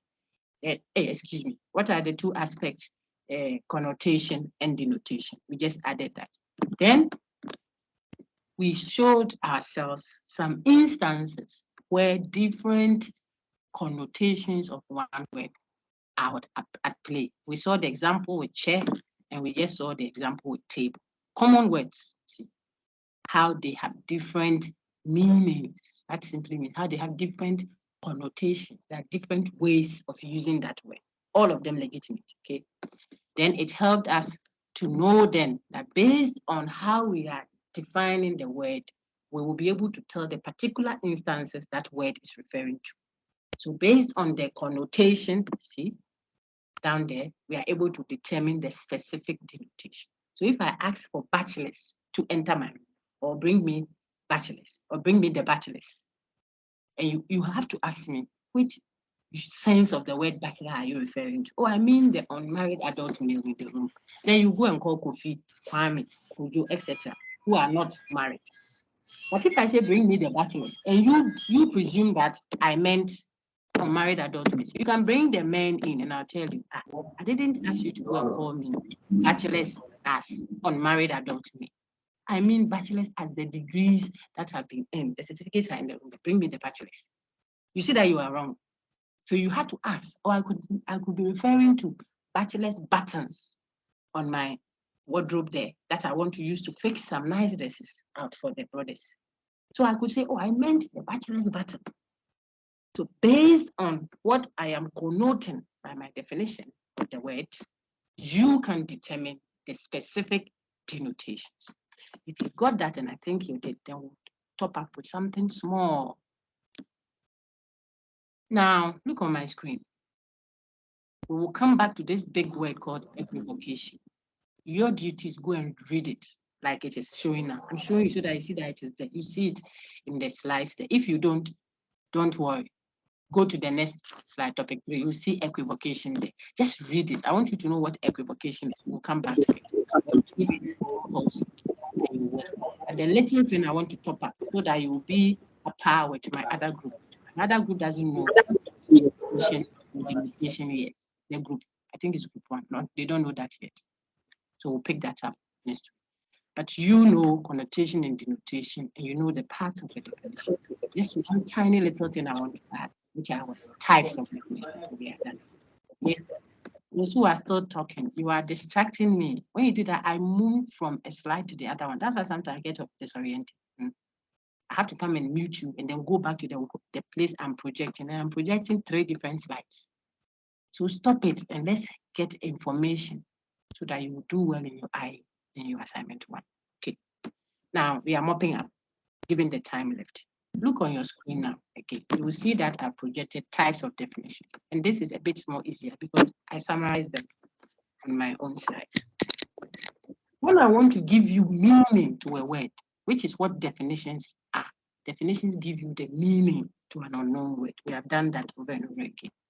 I can do that in several ways. That is what we mean by what types of definitions.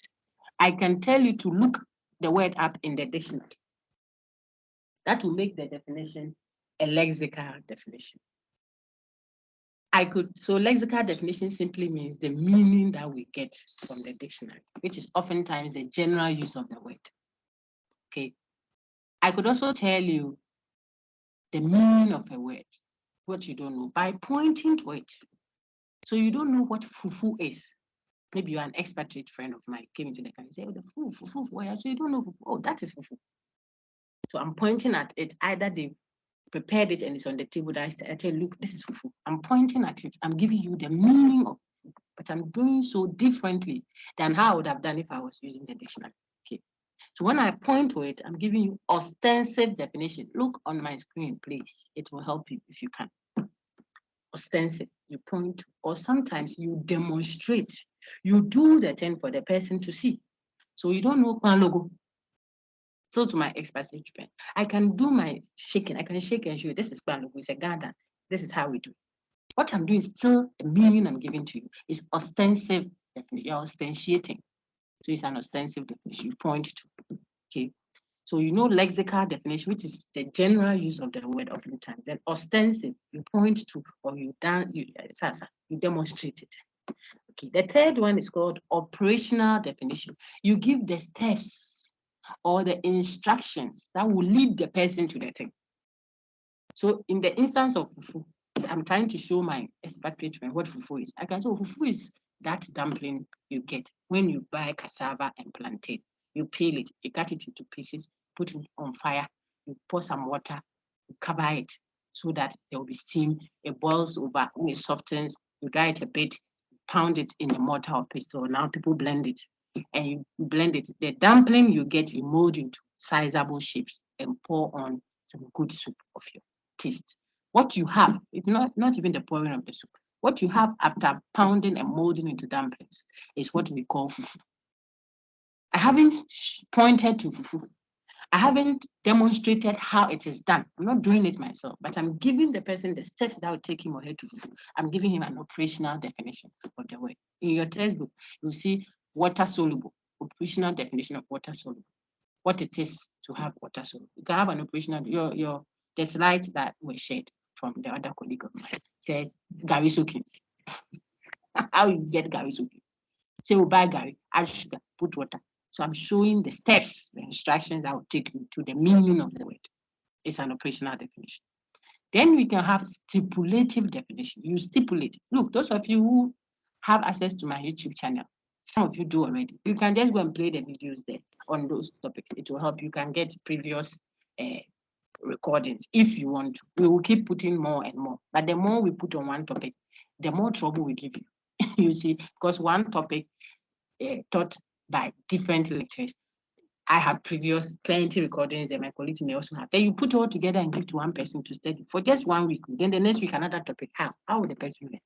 So we are trying to cut off too many recorded sessions for you. Come for the live sessions, take the slides, revise a tutorial, and it should be fine. Once in a while, we'll post some of them recorded. But if you have previous recorded sessions done from the same lectures, then why not? You can always review that. I have funny, most of them have a lot of funny examples there for you to laugh over. Okay, just like we'll post yours also. So stipulative definition is like conchu, like what's up, you see, like Commonwealth or Vandals on campus, they're going to say we are going to charge. If they say they are going to charge, then you know that they are not talking about going for your phone and your charger. You see, it's a stipulative definition. We have agreed to use the word that way. It's an agreement. So it is not the general use of the word as you find it in the dictionary. It is how you and I, or a collective group of people, a collection of people, have decided to use the word. I could tell your class rep, I see Isaac Kofi, so I tell Isaac Kofi, suppose it's the class rep, that when I come to class and I ask for water, please bring me sobolo or gin, alcohol. Let's say that's what I told him. So in class, whilst I'm teaching, I'll tell him, oh, Kofi, Isaac, please get me water. You and every other person there knows how we use the word water in our everyday life, you see? But Kofi and myself, between the two of us, will have a stipulative meaning of that word water. It means it is not how we use it every day. So you can give meanings that way. When you are going to teach people a concept about, let's say, COVID-19 or something, and they can't grab all these technicalities, you can stipulate meanings. You can tell them, oh, what I'm going to explain to you, if you can't understand, you think of it as kata. People can connect or can understand easily what kata is or cold. So you use that to represent what you are going to talk about, perhaps, which is so technical. And people can now connect what you are saying. A marketer, you must have that strategy. A public servant, you must have that strategy. You are a nurse, you can have that strategy. Oh, I think if you are not careful, you have this condition. Then the person doesn't understand. The condition is so complex because it's medical and big terms. So you tell, oh, think of it like this thing, like malaria or like this, because it is just like this. Then you use that to make meaning. So stipulative definitions have their place. Infantile girls then would say osmotic. When they say, I'm going through osmosis, osmosis has a meaning in science. The transfer of pollen grains from, someone said the transfer of pollen grains from the anther to the stigma. That is osmosis. Hey, no wonder the person got killed in science. The transfer of pollen grains is pollination. Osmosis is the movement of water molecules from the region of so and so and so to the region of so and so. So if you are thinking of the osmosis that you know, you understand what we are telling you. The person is talking about something totally different. All of you will be there. You will hear what she meant when she asked the colleague, oh, has osmosis come? Or even that can give you a clue. Sometimes they say osmotic check. So the person gets up and you will know. But members will know. That's the stipulative definition. I think that is straightforward. Then there's theoretical definition, which looks like stipulative, except that's for theoretical. It has a theory, an academic institutionalized backing. So water is H2O. That's what the example in your book said. Water is H2O. You have to understand hydrogen, why it is a subscript, not a superscript, not a H raised to the power 2, but it is H with 2 down there. Then the whole O, the O is oxygen. It's O, it's not 0 in maths. It is O in alphabet because it represents what? Oxygen. Then the O itself has a 1 down there that is not written. And you have to assume that it is at room temperature, because if that thing is put into fridge, it will become ice block. It is no longer water. If you put it on fire, it will become vapor. So this small meaning you want to give to water, we have to go and learn the whole chemistry. brothers and sisters in the Lord. That's the problem. Theoretical definitions are heavily theory-based. Look at their name. They are academic, discipline-based. So for you to understand that meaning, you have to know the topic in that discipline. Just like inflation in economics. It has a technical meaning. It has a theoretical meaning. So what? So you are learning all these because we want you to know when to use which type of definition. You want to teach children how to brush their teeth. They're going to stand there. If you don't brush your teeth, the molars of the premolars will become fluorescized, and madam, the people won't understand anything I say. They are class 2 and class 3. Use ostensive definition. Point to things. If you don't brush your teeth, look on the screen, and everybody will go on it and look at the screen. You'll see some teeth that is begging. The teeth was white, it has become green or brown. You say, ah. Now you say, everybody take your brush. Let's put it on our team. The children that are not like they are mummies and daddies, they will listen and learn to brush. Because you showed them that ostensibly the medical doctor should have the liver that is rotten because of alcoholism at the front door when you are entering. Don't talk plenty technical jargons and tell the person, if you don't need the promuscular, then you are scaring the person. He doesn't. Sometimes the person doesn't understand.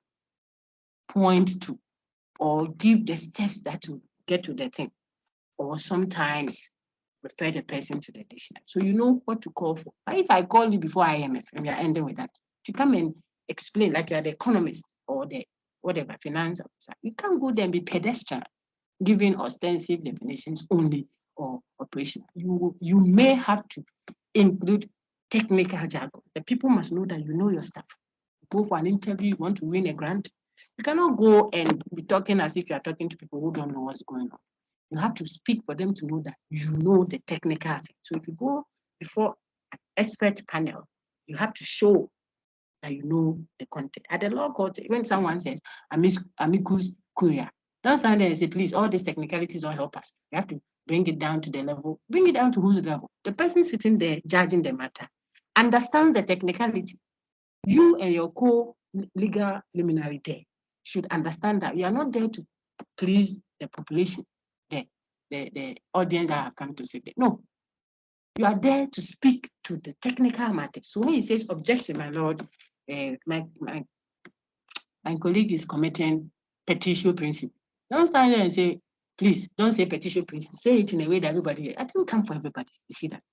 All right. So if you got all those, then that should tell you that at different times, you would have to use different meanings so that you will be what?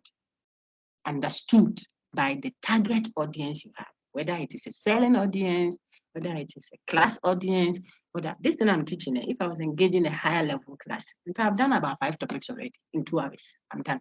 The rest is for them to go in. But the class I had, not only in terms of age, but in terms of exposure to the content, this is a baby class. You can't win them by giving them banku and uku stew with bones. Kotoji.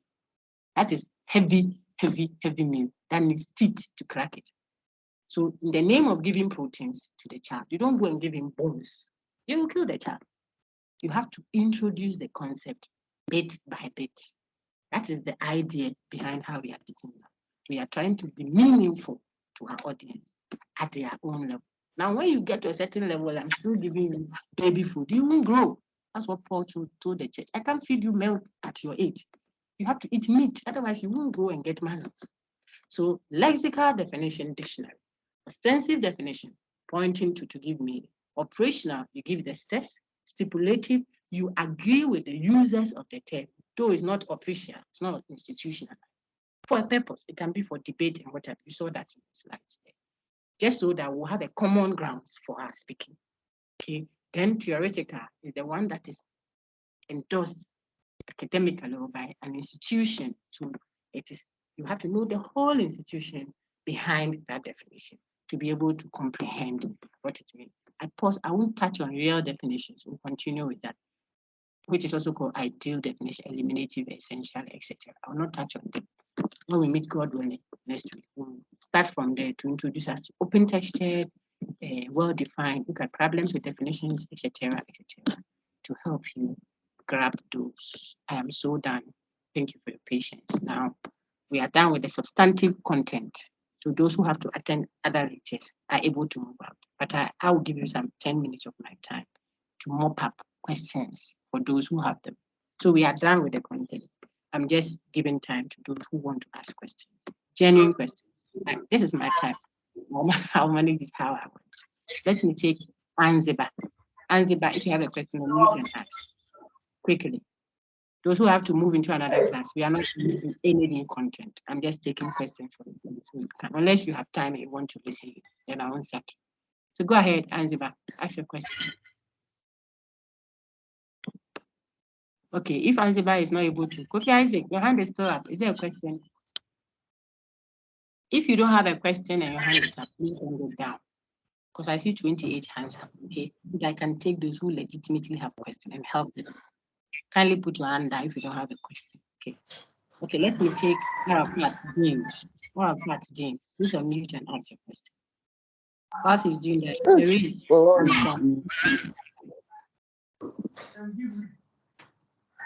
Arafat, is there a question? Please ask. If not, then Cherise, please ask your question.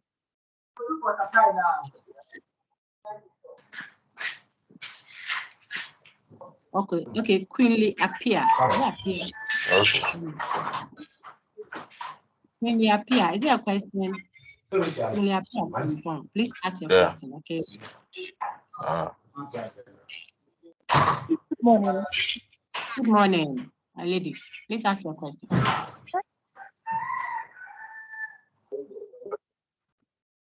I am clearly Go ahead.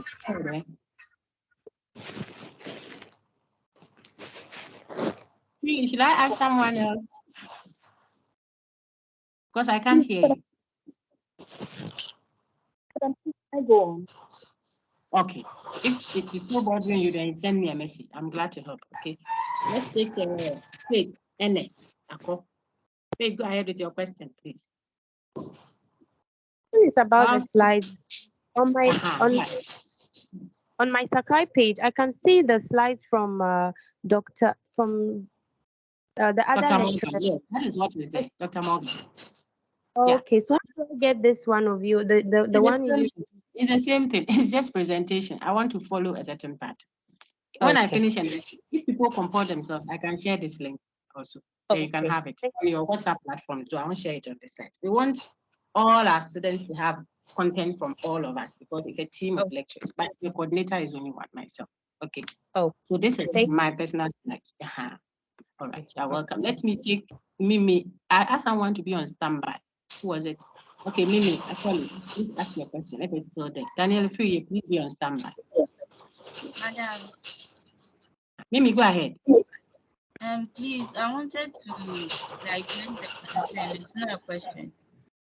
Okay, go ahead. Go ahead. What is it? Go ahead. Yeah, I couldn't see like your screen all this while. I was just following the. Oh, it was there. Don't worry. When we bring the recording, you see that I was there all this while.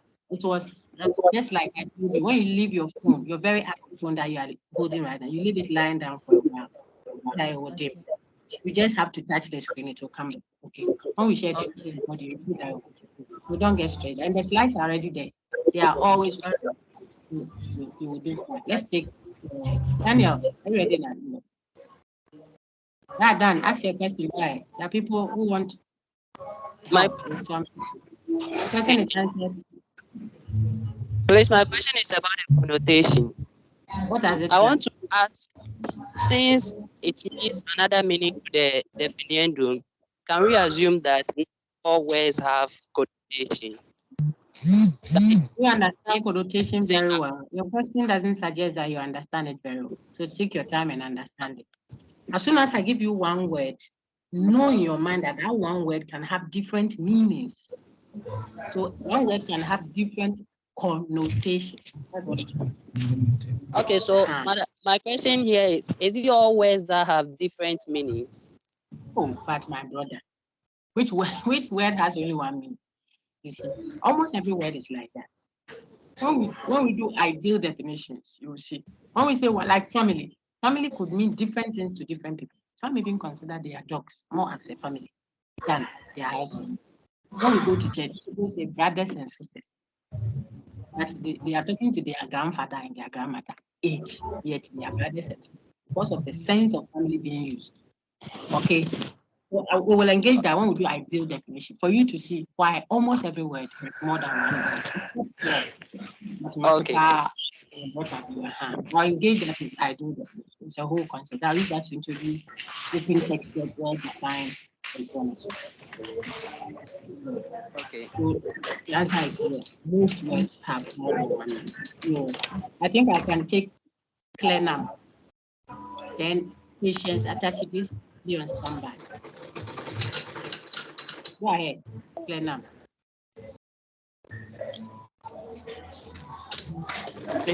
Clear now, if you are not ready, then let's take patience, attach it. Go ahead, patience. Hello, madam. Who is speaking? Is it clear now? Go ahead. Madam, please. Go ahead. It is Go ahead, Alasis clear now. Ahmed. Yes. So, Okay, madam, please, I want to ask if the declarative is the same as factual statement. What do you think the answer is? It's detailed on your slide. Look at it. It's not any complex matter. You have to look at the slide. I told you it's not the matter. I only do ATM. ATM there, it has the money. When you punch it, there is big money. I won't help you. ATM is not anything confusing. You just have to engage the slides and use it. Okay. Let me take Ajekumofo. So I said someone should be on standby. Please, are you ready? Then unmute and yes, unmute and respond. If not, then I take someone else. Okay. I think it was Patience. Someone. Patience, go ahead. If you are still there. Okay, if Patience is not there, let's take yes. It's Patience. The name was something Patience. I'll take the gentleman now. Suleiman Ibrahim Musa, please ask your question. Arafat Dean. You see all those hands up. Ebenezer Amwa, Phoebe. Yeah, all of those hands are up. So if there's a question bothering you, kindly unmute and ask. I think we can work that way because some are not really genuine questions. Just unmute and ask. If we have too many, we'll regulate it. Go ahead. Any one of you can unmute and ask. If it's please, I want to find out the connotation. Originally, I thought the denotation was the meaning of the word. So I was a little confused when you were explaining the connotation, the denotation. Connotation is the meaning. So the meanings can vary. Based on the particular meaning you are associating to the word now as you use it, you are able to point to the particular examples of that. So a bachelor could mean what? Or married man. It could also mean a degree. So these two that I've given you are the connotations I've given you. So if I meant a bachelor as an unmarried man, then the examples of unmarried men that I'll bring into your room will be human beings. Men who are not married. That would be the denotation of bachelor if defined as a married man. If by bachelor I meant a type of flower, okay, then if I ask you to give me the denotations of that, you are going to bring me specific examples of flowers. That is the difference. So one is connoting, just giving you the meaning. The other is denoting. Based on that meaning, you're able to pick the particular examples that the meaning is referencing at that time. I don't know if that is helpful. Yes, please. Thank you very much. Hello. Yes, go ahead, sir. The one who said hello. Ma'am, please, I would like to know if acronyms are the same as stipulative. No, it depends. It depends because not every acronym that is shared. When it's stipulative, it's shared by members, those who use it. That's the meaning. So if the acronym is shared by all of us here who are speaking, like when we say UGRC150, the UGRC, you and I, legal students understand. If you take it to my church who are not illegal, doing the blended, they will understand your UGRC. They may have a different term that the UGRC stands for. Okay.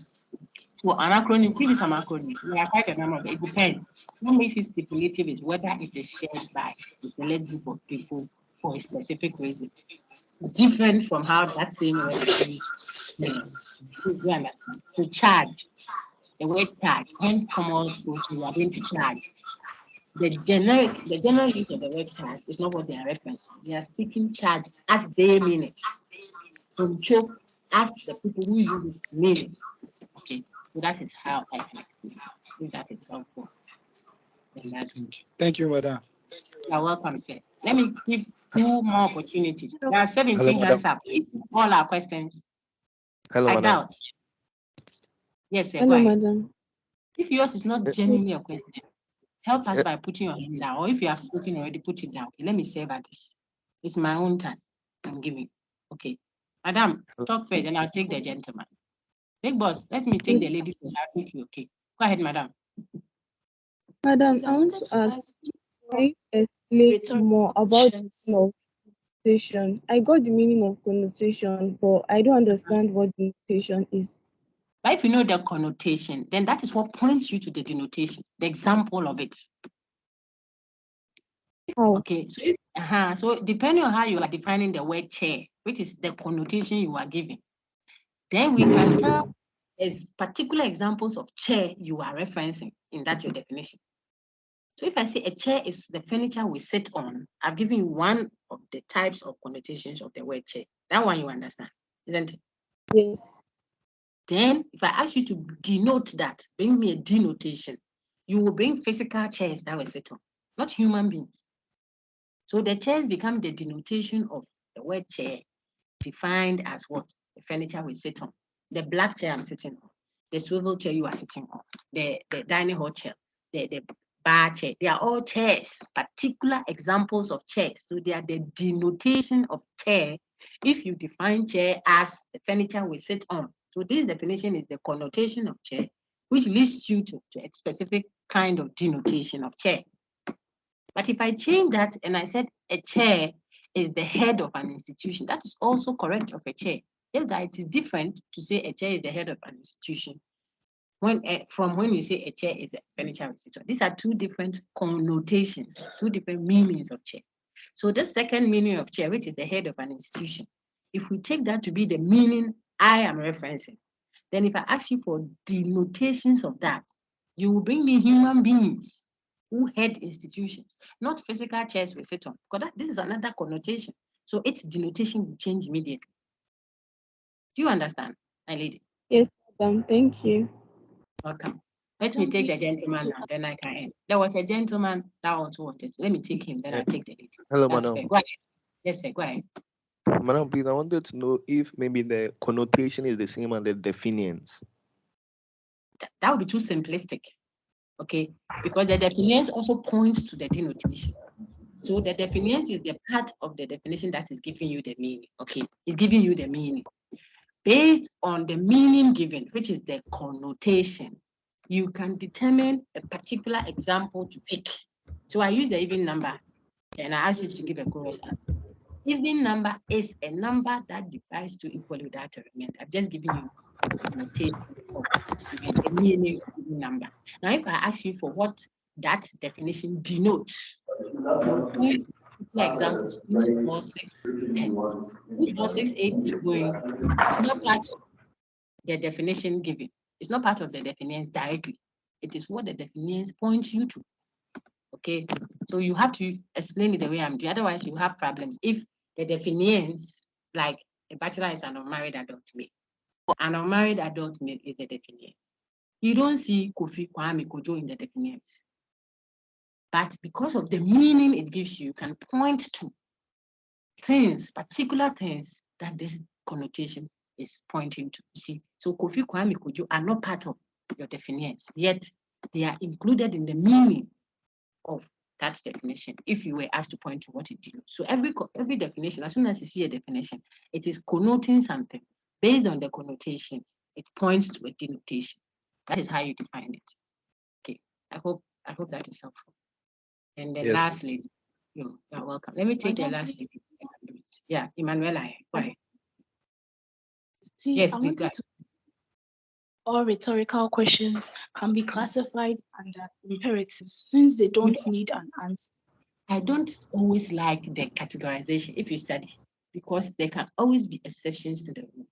We have to see the particular rhetorical question. Rhetorical questions oftentimes don't want a response, but that's why they are rhetorical. They are rhetorical. So I'm not asking you to respond. You see that? But it will depend on what I said. Sometimes that rhetorical question is emotional and expressing my emotions. Sometimes it is informative rather, but I asked it. Don't you know that you should close the door?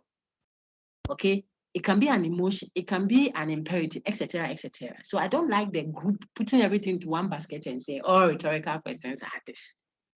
So you just have to know what the speaker is saying, the particular rhetorical question. Then we can know whether it is emotive expression or it is imperative or it is whatever. Okay, that's how I'll answer it. So it depends on the specific rhetorical question. I don't want the basketing everything. You could have an exception that would spoil yours. Hey, if I don't take the brothers, they will beat me. 10 people's hands are still up, and some are ladies. Okay, if it is burning your heart bad, unmute your ass. Don't worry, we'll mop up nice. Quickly, pal. The hands that are up, if there is someone whose question is still bothering them, Madam, please unmute and ask. Go ahead, sir. Go ahead. Is it Abeku? Abeku, go ahead. Yes. Yes, madam, please, your slides here are different from those on Sakai. Hey, Rade, if you say difference, you are in trouble. I uploaded every slide on Sakai. I'm the coordinator of the course, working together with my colleagues. They are not my supporting. Everybody teaching there is able to teach. The content, even yesterday, I used the same slide over there. I just wanted to teach in a certain part, like the way we cook. Someone will do the okra, steam it and put it down. Cut the willy, put it down. Cut the onions, put it down. So everything is set. Then she will now put it on fire and then be mixing to create their stew. Others will put the oil on fire. Once it's on fire, then she's cutting okra and cutting onion to miss me. By the time it's still the same meal. So it is not a different content. I'm using content that I prepared so I can speak to it. I know that if I move to slide number 3, this. By the time we finish the same content, we'll cover everything. So don't worry yourself over it. When you finish and you check, you will see everything I'm saying is there. I just don't want to put all of my slides there. Then group 2 lecturer to put all his slides there. Then group 3, you will have too many content to follow. But we are a team of lecturers teaching.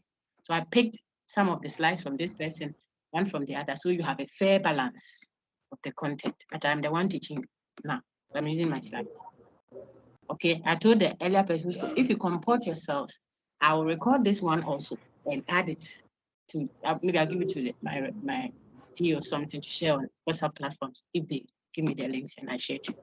Then you have this, you will have the other lecturers content you have it, but the slides in the resource to add to the whole site, everyone on the site, not only to this group.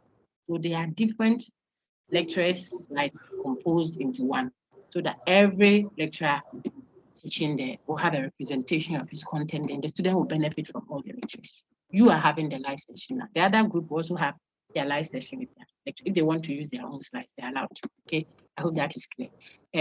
Let me take Teresa. Yes, Teresa, I don't want to crucify her saying. You have a question? I just spoke with Abeku, so 8 hands up. You people are taking 30 minutes from me. Please, madam. Ask your question. Yes, I already had it's not a question though, but I already had some of the slides from our partners. I did the same thing or it's different? Ask the question, please. You said you did what? You said it's something the same thing. I took the slides from one. I took them from our seniors, so I don't know if it's the same. Why do you want to do that? Like